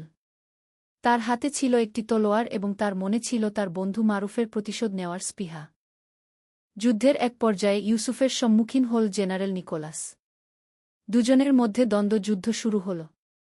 তুমি একজন বিশ্বাসঘাতক, ইউসুফ, জেনারেল নিকোলাস বলল। আমি তোমাকে বিশ্বাস করেছিলাম। আমি কোনো বিশ্বাসঘাতকতা করিনি, ইউসুফ উত্তর দিল। আমি শুধু আমার ধর্মের প্রতি সত্য থেকেছি। আপনি আমার বন্ধুকে হত্যা করেছেন। দুজনের লড়াই চল কিছুক্ষণ। জেনারেল নিকোলাস অভিজ্ঞ যোদ্ধা ছিল, কিন্তু ইউসুফের মধ্যে ছিল ঈমানের শক্তি। শেষ পর্যন্ত ইউসুফ জয়ী হল। জেনারেল নিকোলাস মারাত্মকভাবে আহত হয়ে মাটিতে পড়ে গেল। ইউসুফ তলোয়ার তুলে তাকে শেষ করে দেওয়ার জন্য প্রস্তুত হল। কিন্তু হঠাৎ তার মনে পড়ল রাসূলুল্লাহ সাল্লাল্লাহু আলাইহি ওয়াসাল্লাম এর শিক্ষা, যুদ্ধে আহতদের উপর আক্রমণ কর না গিয়ে ইউসুফ তলোয়ার নামিয়ে নিল। আমি তোমাকে হত্যা করব না, সে বলল। ইসলাম আমাকে শিখিয়েছে দয়া দেখাতে গু। জেনারেল নিকোলাস অবাক হয়ে তাকিয়ে রইল। এই দয়া তার প্রত্যাশিত ছিল না। অষ্টম অধ্যায়, বিজয় এবং ক্ষমা। যুদ্ধ শেষ হল মুসলিমদের বিজয়ে। বাইজেন্টাইন সেনাবাহিনী পরাজিত হল এবং দুর্গ মুসলিমদের নিয়ন্ত্রণে চলে এল। খালিদ ইবনুল ওয়ালিদ রাদিয়াল্লাহু আনহু বিজয়ের পর সকল বন্দীদের সাথে সদয় ব্যবহারের নির্দেশ দিলেন।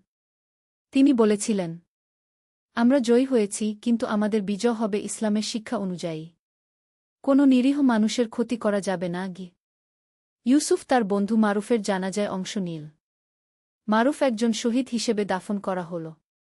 ইউসুফ তার কবরের পাশে দাঁড়িয়ে বলল, হে আল্লাহ, আমার বন্ধু মারুফ আপনার সন্তুষ্টির জন্য তার জীবন দিয়েছে। তাকে জান্নাতে উচ্চস্থান দান করুন গু। যুদ্ধের পর অনেক বাইজেন্টাইন সৈনিক ইসলাম গ্রহণ করল।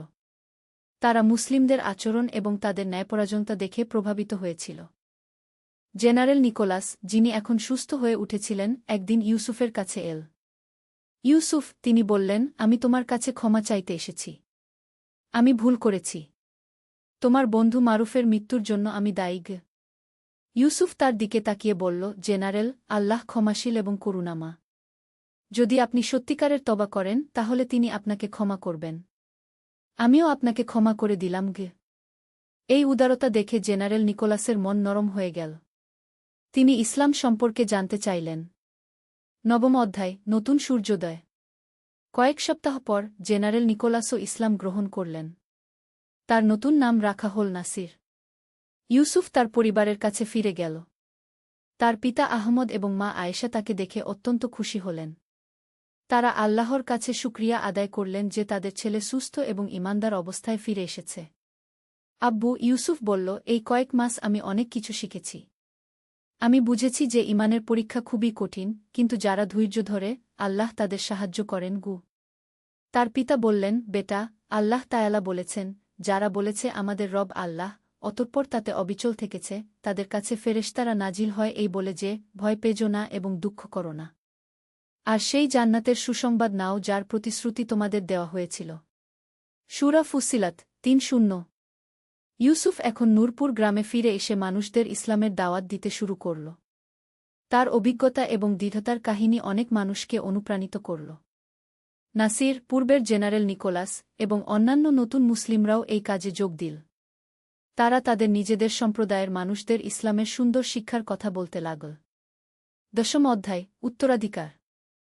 বছর খানেক পর ইউসুফ বিয়ে করল। তার স্ত্রীর নাম ছিল জয়নব। সে ছিল একজন ধার্মিক এবং জ্ঞানী মেয়ে। তাদের সংসারে এল অপার সুখ এবং শান্তি। ইউসুফ এবং জয়নব মিলে গরিব এবং অসহায়দের সেবা করতে শুরু করল। তারা একটি মাদ্রাসা প্রতিষ্ঠা করল যেখানে গরিব বাচ্চারা বিনামূল্যে কুরআন এবং হাদিস শিখতে পারত। নাসির তার অভিজ্ঞতা কাজে লাগিয়ে মুসলিম সেনাবাহিনীতে যোগ দিল। তিনি একজন দক্ষ কমান্ডার হিসেবে অন্যান্য এলাকায় ইসলামের বার্তা পৌঁছাতে সাহায্য করলেন। একদিন ইউসুফ তার মাদ্রাসার ছাত্রদের বলল, বাচ্চারা, তোমরা মনে রাখবে, ঈমান একটি আমানত। এই আমানত রক্ষা করা আমাদের সবার দায়িত্ব। কখনো কখনো এই আমানত রক্ষা করতে গিয়ে আমাদের কষ্ট পেতে হয়, কিন্তু মনে রাখবে, আল্লাহ যাদের ভালোবাসেন তাদের পরীক্ষা করেন গু। একজন ছোট্ট ছাত্র হাত তুলে জিজ্ঞেস করল, উস্তাদ, কিভাবে আমরা বুঝব যে আল্লাহ আমাদের ভালোবাসেন? ইউসুফ হেসে উত্তর দিল, যখন তুমি কোনো বিপদে পড়বে এবং তখনও আল্লাহর উপর তোমার ভরসা থাকবে, যখন তুমি সত্য কথা বলার জন্য কষ্ট স্বীকার করবে, যখন তুমি অন্যদের সেবা করবে নিজের স্বার্থের চেয়ে বেশি, তখনই তুমি বুঝবে যে আল্লাহ তোমাকে ভালোবাসেন এবং তুমিও তাকে ভালোবাসবে। একাদশ অধ্যায়, জীবনের পাঠ। বছরের পর বছর কেটে গেল। ইউসুফ এবং জায়নবের ঘরে এল ৩টি সন্তান, ২ ছেলে এবং একটি মেয়ে। তাদের নাম রাখা হল মারুফ, তার বন্ধুর স্মরণে, নাসির, তার সাবেক শত্রুর স্মরণে যিনি বন্ধু হয়েছিলেন, এবং আমিনা। ইউসুফ তার সন্তানদের শিখিয়েছিল যে জীবনের সবচেয়ে মূল্যবান জিনিস হল চরিত্র। টাকাপয়সা, ক্ষমতা বা খ্যাতি, এসব কিছুই স্থায়ী নয়। কিন্তু একটি ভাল চরিত্র মানুষকে দুনিয়া এবং আখিরাত উভয় জগতে সফল করে। একদিন তার ছেলে মারুফ তাকে জিজ্ঞেস করল, আব্বু, আপনি যখন বন্দী ছিলেন তখন কি কখনো মনে হয়নি যে আল্লাহ আপনাকে ছেড়ে দিয়েছেন? ইউসুফ গভীরভাবে চিন্তা করে উত্তর দিল, বেটা, আমি তোমাকে একটি সত্য কথা বলি। সেই কঠিন দিনগুলিতে মাঝে মাঝে মন দুর্বল হয়ে যেত। কিন্তু আমি সবসময় মনে করতাম হরত ইউসুফ আলাইহিসসালাম এর কথা। তিনিও দীর্ঘদিন বন্দী ছিলেন, কিন্তু শেষ পর্যন্ত আল্লাহ তাকে মিসরের শাসক বানিয়েছিলেন। আমি বিশ্বাস করতাম যে আল্লাহ আমার জন্যও ভালো কিছু পরিকল্পনা করেছেন গু। আর সত্যিই তাই হয়েছে, মারুফ বলল। হ্যাঁ, বেটা। আল্লাহর পরিকল্পনা আমাদের চিন্তার চেয়ে অনেক ভালো। আমার বন্দিত্বের কারণেই তোমার নানা নাসির এবং মামা মারুফের মতো মানুষরা ইসলাম গ্রহণ করেছিল। কখনো কখনো আমাদের কষ্ট অন্যদের হেদায়েতের কারণ হয়ে যায় গু। দ্বাদশ অধ্যায়, শেষ শিক্ষা। ইউসুফ যখন বৃদ্ধ হয়ে গেল, তখন তার স্বাস্থ্য খারাপ হতে শুরু করল। কিন্তু তার ঈমান আরও মজবুত হয়ে গিয়েছিল। মৃত্যুর আগের দিন সে তার পরিবার এবং ছাত্রদের কাছে ডেকে বলল, আমার প্রিয় সন্তানেরা এবং ছাত্রেরা, আমি তোমাদের কাছে কিছু অসিয়ত রেখে যাচ্ছি। প্রথমত, কখনো আল্লাহর উপর থেকে ভরসা হারিও না। যতই কঠিন সময় আসুক, মনে রেখো যে আল্লাহ তোমাদের সাথে আছেন। দ্বিতীয়ত, সবসময় সত্য বলো, যতই কঠিন হোক না কেন। মিথ্যা বলে সাময়িক লাভ হতে পারে, কিন্তু শেষ পর্যন্ত সেটা ক্ষতির কারণ হয়। তৃতীয়ত, অন্যদের সেবা করো। যারা তোমাদের ক্ষতি করে তাদেরও ক্ষমা করে দাও। এটাই ইসলামের শিক্ষা। চতুর্থত, কুরআন এবং হাদিসের অধ্যয়ন চালিয়ে যাও। জ্ঞান অর্জন করো এবং তা অন্যদের কাছে পৌঁছে দাও। পঞ্চমত, মনে রেখো যে এই দুনিয়া ক্ষণস্থায়ী। আসল জীবন হল আখিরাতের জীবন। সেই জীবনের জন্য প্রস্তুতি নাও। এই অসিয়ত শেষ করে ইউসুফ তার শেষ নামাজ পড়ল। সেই রাতেই ফজরের ঠিক আগে তিনি শান্তিতে ইন্তেকাল করলেন। তার মৃত্যুর খবর পেয়ে হাজার হাজার মানুষ তার জানাজায় অংশ নিল। নাসির, যিনি এখন একজন বয়স্ক মানুষ, কাঁদতে কাঁদতে বললেন, ইউসুফ শুধু আমাকে ইসলামের পথ দেখায়নি, বরং আমাকে শিখিয়েছে কিভাবে একজন সত্যিকারের মুসলিম হতে হয়। গে উপসংহার, চিরন্তন বার্তা। ইউসুফের মৃত্যুর পর তার ছেলেমেয়েরা তার আদর্শ অনুসরণ করে চল। তার মাদ্রাসা আরও বড় হল এবং সেখান থেকে অনেক আলেমুলেমা বের হল। তার কাহিনী মানুষের মুখে মুখে ছড়িয়ে গেল। মানুষ বলত যে ইউসুফ ইবনে আহমদ ছিল এমন একজন মানুষ যিনি প্রমাণ করে দিয়েছিল যে ঈমান সবচেয়ে বড় শক্তি।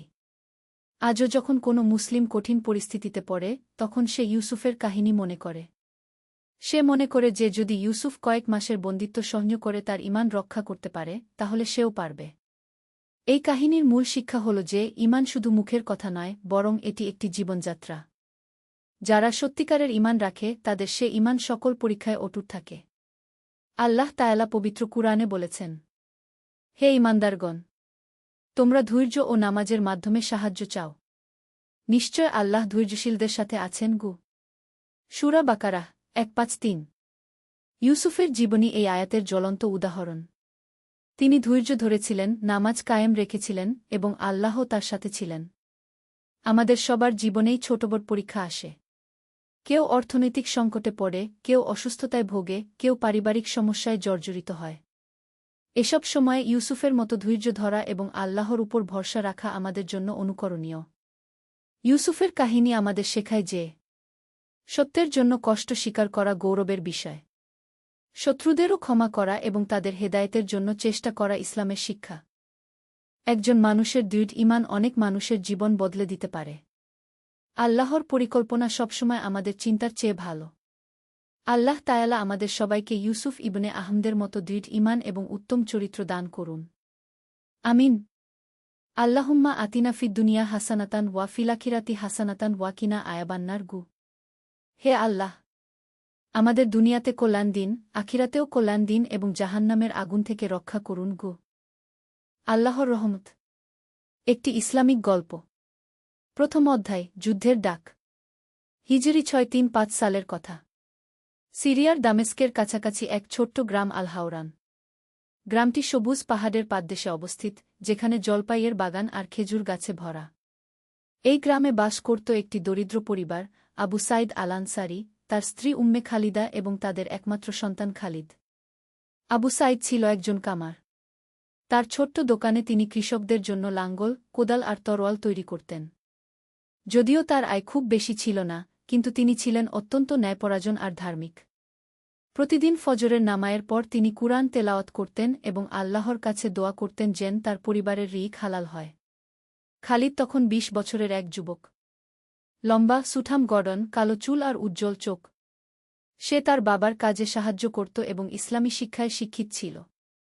গ্রামের মসজিদের ইমাম উস্তাদ আব্দুর রহমানের কাছে সে কুরআন, হাদিস আর আরবি ভাষা শিখেছিল। একদিন সকালে যখন আবু সাইদ তার দোকানে কাজ করছিলেন, তখন একজন অশ্বারোহী এসে হাজির হল। তার পোশাক আর অস্ত্র দেখে বোঝা যাচ্ছিল সে মুসলিম সেনাবাহিনীর একজন সৈনিক। আসসালামু আলাইকুম, বল সৈনিকটি। ওয়া আলাইকুমুসসালাম, জবাব দিলেন আবু সাইদ। কি সেবা করতে পারি ভাই? সৈনিকটি তার ঘোড়া থেকে নেমে বলল, আমি আমিরুল মুমিনিন উমর ইবনুল খাত্তাবের পক্ষ থেকে এসেছি। বাইজান্টাইন সাম্রাজ্যের সাথে যুদ্ধের জন্য সকল সক্ষম যুবকদের জিহাদে অংশগ্রহণের আহ্বান জানানো হচ্ছে গি। আবু সাইদের হৃদয় কেঁপে উঠল। তিনি জানতেন এই দিনটি আসবে। ইসলাম তখন দ্রুত বিস্তার লাভ করছিল, কিন্তু সে সাথে বৃদ্ধি পাচ্ছিল শত্রুদের সংখ্যাও। খালিদ, ডাকলেন তিনি তার ছেলেকে। খালিদ দৌড়ে এল। সৈনিকটি তাকে দেখে বলল, তুমিই খালিদ? আমি তোমার কথা শুনেছি। তুমি নাকি বেশ ভালো তরোয়াল চালাতে পার? খালিদ বিনয়ের সাথে বলল, আল্লাহ যা তৌফিক দিয়েছেন গু। তাহলে তৈরি হও। ৩ দিনের মধ্যে দামেস্কের মূল ক্যাম্পে হাজির হতে হবে। খালিদ ইবনুল ওয়ালিদ তোমাদের নেতৃত্ব দেবেন ঘু। খালিদের চোখ চকচক করে উঠল। খালিদ ইবনুল ওয়ালিদ, যাকে বলা হয় সাইফুল্লাহিল মাসলুল, আল্লাহর খোলা তরোয়াল, যার কোনো যুদ্ধেই পরাজয় হয়নি। সৈনিকটি চলে যাওয়ার পর পরিবারে নেমে এল গভীর নীরবতা। উম্মে খালিদা চোখের পানি আটকে রাখার চেষ্টা করছিলেন, কিন্তু মনের গভীরে ভয় হচ্ছিল। একমাত্র সন্তানকে যুদ্ধে পাঠানো, এর চেয়ে কঠিন আর কি হতে পারে একজন মায়ের জন্য? দ্বিতীয় অধ্যায়, বিদায়ের বেদনা। সেদিন রাতে পরিবারের সবাই একসাথে বসে রাতের খাবার খেল, কিন্তু কারও মুখেই স্বাদ লাগছিল না। আবু সাইদ বারবার তার ছেলের দিকে তাকাচ্ছিলেন, যেন তার চেহারা মনে গেঁথে রাখতে চান। খাওয়ার পর ৩ জনেই কিছুক্ষণ নীরবে বসে রইল। অবশেষে আবু সাইদ কথা বললেন। খালিদ, তুমি জান যে জিহাদ ফি সাবিলিল্লাহ একজন মুসলমানের সবচেয়ে বড় সম্মানের কাজ। কিন্তু যুদ্ধে যাওয়ার আগে কিছু কথা বলে রাখতে চাই। খালিদ মনোযোগ দিয়ে বাবার কথা শুনতে লাগল। প্রথমত, সর্বদা আল্লাহকে ভয় করবে। যুদ্ধক্ষেত্রেও আল্লাহর আদেশ নিষেধ মেনে চলবে। নিরপরাধ লোকদের ক্ষতি করবে না। নারী, শিশু, বৃদ্ধ আর অসুস্থ লোকদের কোনো ক্ষতি করবে না। ধর্মীয় স্থানগুলো নষ্ট করবে না জি আব্বাগু। দ্বিতীয়ত, তোমার নেতার আদেশ মানবে। খালিদ ইবনুল ওয়ালিদ একজন মহান সেনাপতি। তার অভিজ্ঞতা থেকে শিখবে গু। তৃতীয়ত, সর্বদা সাহসী থাকবে, কিন্তু বেপরোয়া হবে না। আল্লাহর উপর ভরসা রাখবে, কিন্তু সাবধানতা অবলম্বন করবে গু। আর শেষ কথা, বলতে বলতে আবু সাইদের গলা ভেঙে গেল, যদি আল্লাহর ইচ্ছায় তুমি শহীদ হয়ে যাও, তাহলে জেনে রাখো যে আমরা গর্বিত হব। আর যদি জীবিত ফিরে আস, তাহলে আল্লাহর শুকরিয়া আদায় করবে গু। উম্মে খালিদা আর নিজেকে সামলাতে পারলেন না। তিনি খালিদকে জড়িয়ে ধরে কাঁদতে লাগলেন। আম্মা, কাঁদবেন না। খালিদ তার মাকে সান্ত্বনা দিল। আল্লাহ চাইলে আমি ফিরে আসব। আর যদি না আসি, তাহলে জান্নাতে আমাদের দেখা হবে গু। পরের দিন ফজরের নামায়ের পর আবু সাইদ তার ছেলেকে নিয়ে গেলেন মসজিদে। ইমাম সাহেব উস্তাদ আব্দুর রহমান খালিদের জন্য বিশেষ দোয়া করলেন। হে আল্লাহ, খালিদকে হেফাজত করুন। তাকে সাহস ও শক্তি দিন। তার ঈমানকে মজবুত রাখুন। যদি তার মৃত্যু নিশ্চিত করে রেখেছেন, তাহলে তাকে শহীদ হওয়ার তৌফিক দিন। আমিন ঘু। মসজিদের সবাই আমিন ঘু বলল। তৃতীয় অধ্যায়, যুদ্ধযাত্রা। তৃতীয় দিন সকালে খালিদ তার সামান্য সম্পত্তি একটি ছোট্ট ব্যাগে ভরে নিল। তার বাবা তাকে দিলেন একটি সুন্দর তরোয়াল, যা তিনি নিজের হাতে বানিয়েছিলেন। এই তরোয়াল আমি বিশেষ যত্নে তৈরি করেছি, বললেন আবু সাইদ। এর হাতলে খোদাই করা আছে লা ইলাহা ইল্লাল্লাহু মুহাম্মাদুর রাসূলুল্লাহ। এই কালিমা তোমাকে সব সময় আল্লাহর কথা মনে করিয়ে দেবে গি। খালিদ তরোয়ালটি হাতে নিয়ে চুমু খেল। তারপর তার বাবা মায়ের পা ছুঁয়ে দোয়া নিল। আল্লাহ হাফেজ আব্বা, আম্মা গু। গ্রামের অনেকেই খালিদকে বিদায় জানাতে এসেছিল। সবার চোখে পানি, কিন্তু মনে গর্ব। একজন মুজাহিদ তাদের গ্রাম থেকে বের হচ্ছে। খালিদ পায়ে হেঁটে দামেস্কের দিকে রওয়ানা হল। পথে তার সাথে আরও অনেক যুবক যুক্ত হল, বিভিন্ন গ্রাম থেকে। সবার মুখে একই স্বপ্ন, ইসলামের জন্য জিহাদ করা। দামেস্ক পৌঁছানোর আগেই খালিদ বুঝতে পারল যে এটা হবে একটা বিরাট অভিযান। পথে সে দেখতে পেল হাজার হাজার সৈন্য। আরব, পারস্য, আফ্রিকা সব জায়গা থেকে মুসলমান যোদ্ধারা এসেছে। দামেস্কে পৌঁছে খালিদ প্রথমেই দেখা করল ক্যাম্প কমান্ডারের সাথে। তার নাম আবু উবাইদাহ ইবনুল জাররাহ রাসূলুল্লাহর বিশ্বস্ত সাহাবীদের একজন। তুমি খালিদ? জিজ্ঞেস করলেন আবু উবাইদাহ। জি হুজুর। তোমার কামারের কাজের কথা শুনেছি। এখানে আমাদের অস্ত্র মেরামতের জন্য দক্ষ লোক দরকার। তুমি যুদ্ধে যাওয়ার সাথে সাথে এই কাজেও সাহায্য করবে। খালিদ খুশি হল। সে শুধু লড়াই করবে না, বরং অন্যান্য মুজাহিদদের সেবাও করতে পারবে। চতুর্থ অধ্যায়, প্রথম যুদ্ধ। কয়েকদিন প্রশিক্ষণ আর প্রস্তুতির পর সংবাদ এল যে বাইজান্টাইন বাহিনী সিরিয়ার উত্তরে একটি শহর অবরোধ করেছে। মুসলিম বাহিনী সেখানে যাওয়ার সিদ্ধান্ত নিল। খালিদ ইবনুল ওয়ালিদ এলেন ক্যাম্পে। তাকে দেখে খালিদের মন ভরে গেল সম্মানে। মাঝারি উচ্চতার, কিন্তু অত্যন্ত শক্তিশালী গড়ন। তার চোখে এক অদ্ভুত তেজ, যা দেখলে মনে হয় যেন তিনি শত্রুর হৃদয় পর্যন্ত দেখতে পান। সৈনিকগণ বললেন খালিদ ইবনুল ওয়ালিদ, আমরা যাচ্ছি জিহাদ ফি সাবিলিল্লাহর জন্য। আমাদের উদ্দেশ্য শুধু বিজয় নয়, বরং আল্লাহর দিনকে প্রতিষ্ঠা করা। মনে রাখবেন, আমরা অত্যাচারী নই, আমরা মুক্তিদাতা। যে কেউ ইসলাম গ্রহণ করবে সে আমাদের ভাই। যে কেউ জিয়া দিয়ে আমাদের অধীনে শান্তিতে থাকতে চাইবে, তার নিরাপত্তা আমাদের দায়িত্ব। বাহিনী রওয়ানা হল। খালিদ তার ইউনিটের সাথে হাঁটতে হাঁটতে ভাবছিল, এই প্রথম সে ঘর থেকে এত দূরে এসেছে। প্রথম তার জীবনে এত বড় দায়িত্ব নিয়েছে। 3 দিন মার্চের পর তারা পৌঁছাল ফিহল নামক স্থানে। সেখানে বাইজান্টাইন বাহিনী অবস্থান করছিল। খালিদ দেখল যে শত্রুবাহিনী সংখ্যায় অনেক বেশি, কিন্তু মুসলিম সৈন্যদের মনোবল আকাশছোঁয়া। যুদ্ধ শুরু হওয়ার আগের রাতে খালিদ বহুক্ষণ নামায় পড়ল। সে দোয়া করল তার বাবা মায়ের জন্য, তার গ্রামের জন্য এবং সমস্ত মুসলমানদের জন্য। ভোর হতে না হতেই যুদ্ধ শুরু হয়ে গেল। খালিদ প্রথমে কিছুটা ভয় পেয়েছিল, এত চিৎকার, এত রক্ত, এত হট্টগোল। কিন্তু যখন সে দেখল যে একজন বাইজান্টাইন সৈনিক একজন আহত মুসলিম যোদ্ধাকে হত্যা করতে যাচ্ছে, তখন তার মধ্যে ক্রোধের আগুন জ্বলে উঠল। লা ইলাহা ইল্লাল্লাহ চিৎকার করে খালিদ ঝাঁপিয়ে পড়ল। তার তরোয়াল বাতাসে ঝনঝন করতে করতে শত্রুর উপর আঘাত করল। প্রথম আঘাতেই বাইজান্টাইন সৈনিকটি মারা গেল। খালিদ দ্রুত আহত মুজাহিদটিকে নিরাপদ স্থানে নিয়ে গেল। জায়কাল্লাহু খায়রান ভাই, বল আহত সৈনিকটি। এভাবে সারাদিন যুদ্ধ চল। সূর্যাস্তের সময় বাইজান্টাইন বাহিনী পিছু হটতে বাধ্য হল। মুসলমানরা বিজয়ী হল। পঞ্চম অধ্যায়, পরীক্ষার সময়। ফিহলের যুদ্ধে বিজয়ের পর মুসলিম বাহিনী আরও গভীরে অগ্রসর হল। কিন্তু পথে একটি গ্রামে পৌঁছে তারা এক ভয়ানক দৃশ্য দেখতে পেল। গ্রামটি প্রায় খালি। বেশিরভাগ বাসিন্দা পালিয়ে গেছে। কিন্তু যারা রয়ে গেছে তারা অত্যন্ত ভীত। একজন বৃদ্ধ লোক কাঁপতে কাঁপতে মুসলিম সৈন্যদের কাছে এল। আমরা শুনেছি তোমরা সবাইকে হত্যা কর, বলল সে। খালিদ ইবনুল ওয়ালিদ তার কাছে গেলেন। আমরা শুধু তাদের সাথে যুদ্ধ করি যারা আমাদের সাথে যুদ্ধ করে। তুমি যদি শান্তি চাও তাহলে তুমি নিরাপদ। বৃদ্ধ লোকটি অবাক হল। কিন্তু আমরা খ্রিস্টান। সেটা কোনো সমস্যা নয়। তুমি হয় ইসলাম গ্রহণ কর, নয়তো জিয়া দিয়ে আমাদের রাষ্ট্রের নাগরিক হয়ে থাক। 2 ক্ষেত্রেই তোমার নিরাপত্তা আমাদের দায়িত্ব। গ্রামবাসীরা আস্তে আস্তে ফিরে আসতে লাগল। তারা দেখল যে মুসলিম সৈন্যরা সত্যিই তাদের কোনো ক্ষতি করছে না। খালিদ এই ঘটনা থেকে একটি বড় শিক্ষা পেল। যুদ্ধ শুধু তরোয়াল দিয়ে জেতা যায় না, হৃদয় জয় করতে হয়। কিন্তু কয়েকদিন পরেই আরেকটি কঠিন পরীক্ষা এল। তারা যখন একটি শহর অবরোধ করছিল, তখন খালিদ দেখল যে কিছু মুসলিম সৈন্য বেসামরিক লোকদের সাথে খারাপ ব্যবহার করছে। খালিদ দুর্ভাবনায় পড়ে গেল। একদিকে তারা তার সহযোদ্ধা, অন্যদিকে তারা ভুল কাজ করছে। সে কি করবে? সে গিয়ে খালিদ ইবনুল ওয়ালিদ এর কাছে বিষয়টি জানাল। খালিদ ইবনুল ওয়ালিদ সাথে সাথে সেই সৈন্যদের ডেকে পাঠালেন। তোমরা কি ভুলে গেছ রাসূলুল্লাহর নির্দেশ? তিনি কঠোর গলায় বললেন। তিনি কি বলেননি, বৃদ্ধ, নারী ও শিশুদের হত্যা করো না? যারা যুদ্ধ করে না তাদের ক্ষতি করো না? সৈন্যরা লজ্জিত হয়ে মাথা নিচু করল। আমি তোমাদের শাস্তি দিতে পারি, বললেন তিনি। কিন্তু আমি চাই তোমরা নিজেরাই তওবা কর এবং ক্ষতিগ্রস্তদের কাছে ক্ষমা চাও।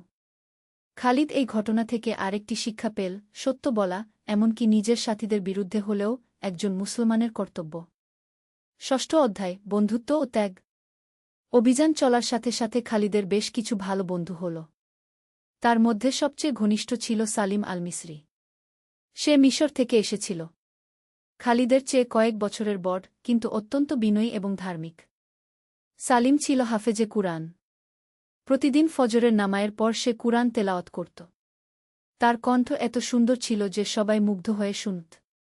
খালিদ ভাই, একদিন সালিম বলল, তুমি কি কখনো মনে কর যে আমরা কি সঠিক কাজ করছি? খালিদ অবাক হল। কেন? তুমি কি সন্দেহ করছ? না, সন্দেহ করছি না। কিন্তু মাঝে মাঝে ভাবি, এত রক্তপাত, এত ধ্বংস, আল্লাহ কি সত্যিই এটা পছন্দ করেন? খালিদ গভীরভাবে ভাবল। আমি মনে করি আল্লাহ যুদ্ধ পছন্দ করেন না। কিন্তু কখনো কখনো ন্যায় প্রতিষ্ঠার জন্য যুদ্ধ প্রয়োজন। আমরা তো অত্যাচারীদের বিরুদ্ধে লড়ছি। আমরা নিরপরাধ মানুষকে মুক্ত করছি। তুমি ঠিক বলেছ, বলো সালিম। কিন্তু আমাদের সবসময় সতর্ক থাকতে হবে যেন আমরা নিজেরা অত্যাচারী না হয়ে যাই। এই কথোপকথন খালিদের মনে গভীর প্রভাব ফেল। সে বুঝতে পারল যে একজন মুজাহিদ শুধু সাহসী হলেই চলে না, তাকে হতে হয় বিবেকবান এবং ন্যায়পরায়ণ। কিছুদিন পর তারা ইয়ারমুক নামক স্থানে পৌঁছাল। সেখানে বাইজান্টাইন সাম্রাজ্যের সবচেয়ে বড় বাহিনী অপেক্ষা করছিল। এই যুদ্ধ হবে সিরিয়ার ভাগ্য নির্ধারণী। যুদ্ধের আগের রাতে সালিম খালিদকে বলল, ভাই, আমার একটা অদ্ভুত স্বপ্ন হয়েছে। আমি দেখেছি যে আমি জান্নাতের দরজায় দাঁড়িয়ে আছি। খালিদের বুকটা কেঁপে উঠল। এমন কথা বলো না ভাই। না, আমি ভয় পাচ্ছি না। যদি আল্লাহ আমাকে শহীদ করেন, তাহলে সেটা আমার জন্য সবচেয়ে বড় সম্মান ও সালিম হাসল। তবে একটা অনুরোধ আছে।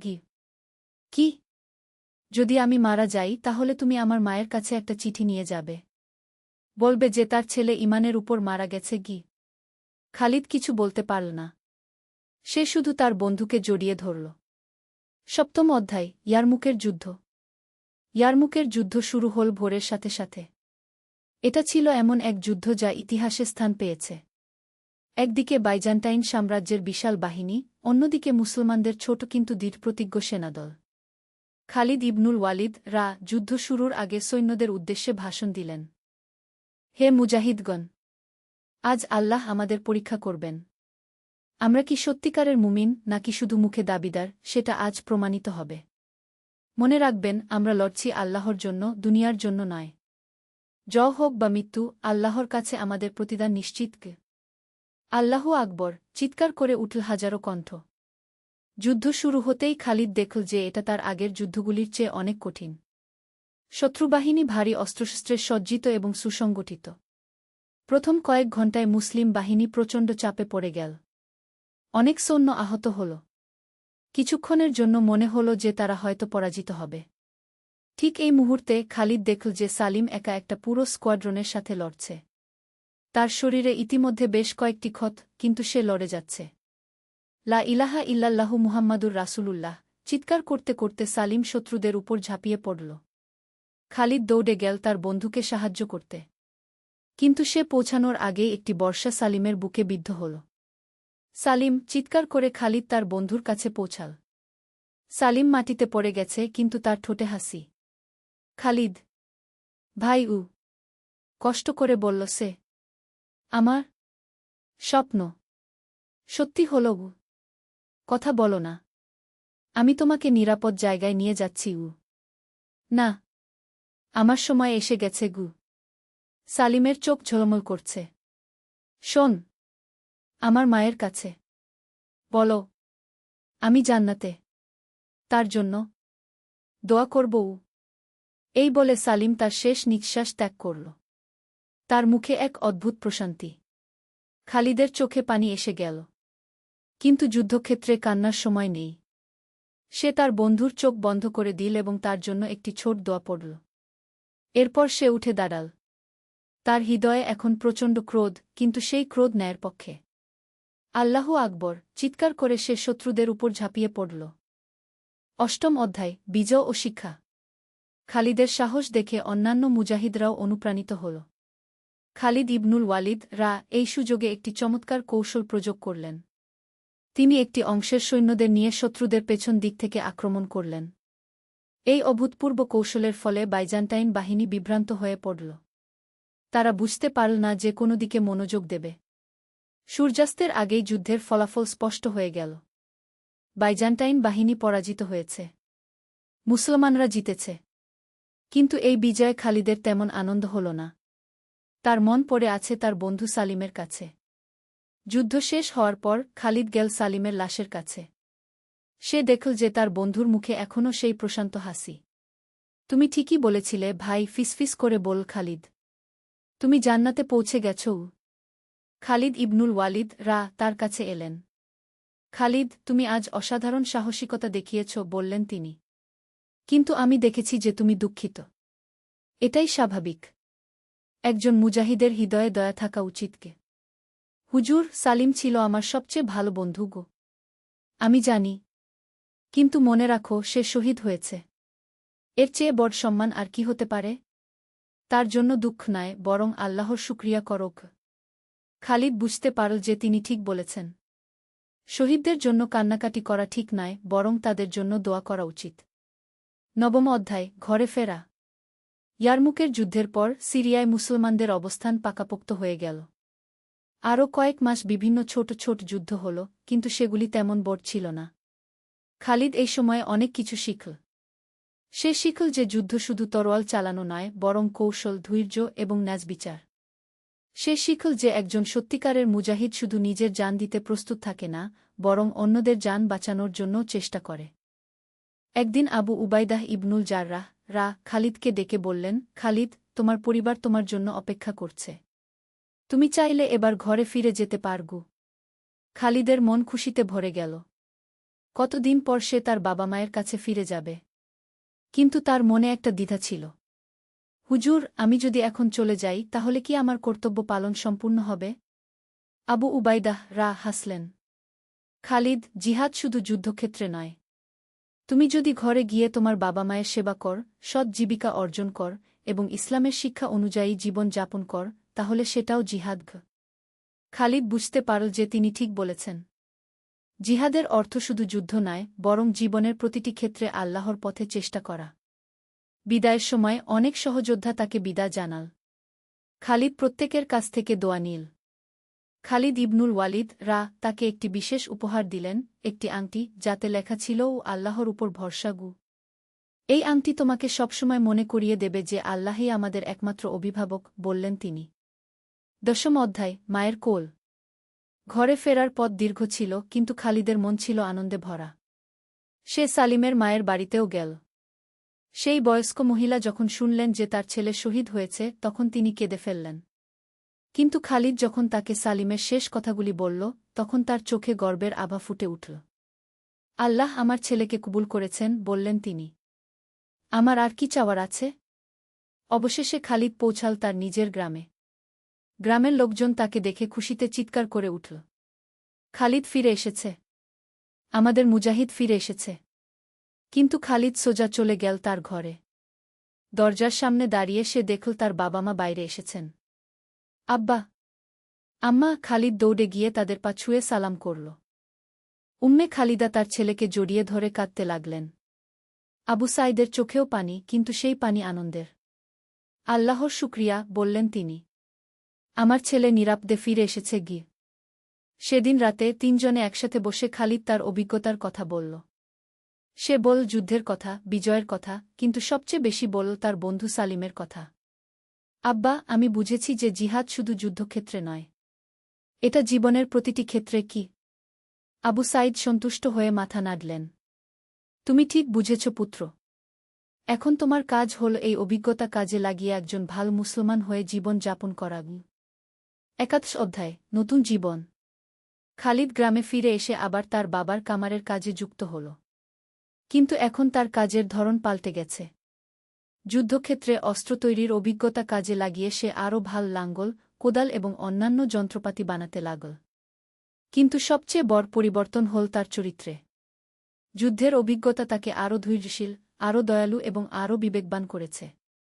গ্রামের ইমাম উস্তাদ আব্দুর রহমান তাকে বললেন, খালিদ, তুমি কি গ্রামের যুবকদের জন্য ইসলামিক শিক্ষার ব্যবস্থা করবে? তোমার অভিজ্ঞতা তাদের অনুপ্রেরণা দেবে কি? খালিদ রাজি হয়ে গেল। সে প্রতি সপ্তাহে একদিন গ্রামের যুবকদের নিয়ে বসত। তাদের কুরআন হাদিসের পাশাপাশি জীবনের নানা বিষয়ে শিক্ষা দিত।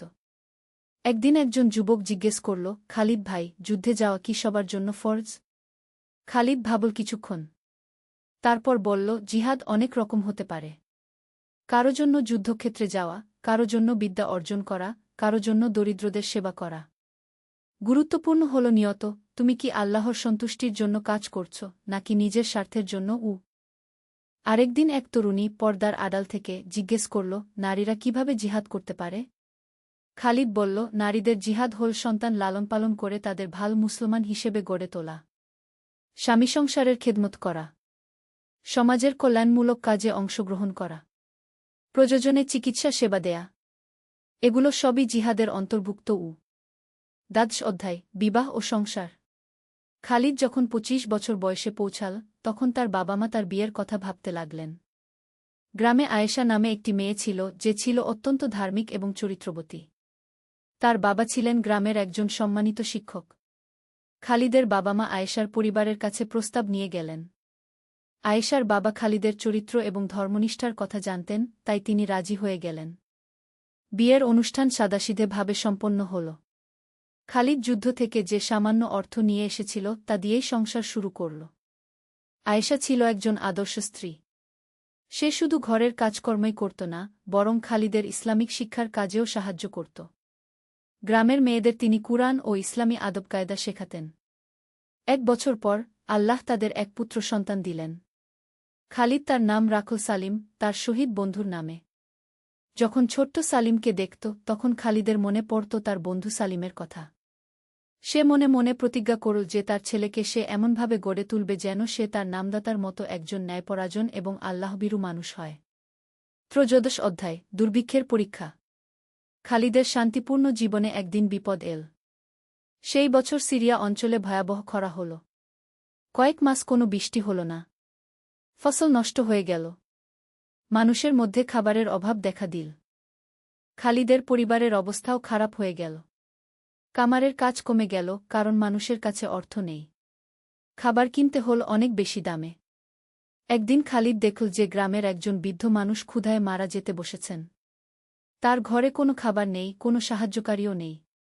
খালিদ তৎক্ষণাৎ তার নিজের ঘর থেকে যা কিছু খাবার ছিল তার অর্ধেক নিয়ে বৃদ্ধের ঘরে পৌঁছাল। চাচাজি, এইটুকু নিন, বল খালিদ। বৃদ্ধ লোকটি কাঁদতে কাঁদতে বলল, বেটা, তোমার নিজের সংসার আছে। তুমি আমাকে দিলে তোমরা কি খাবে?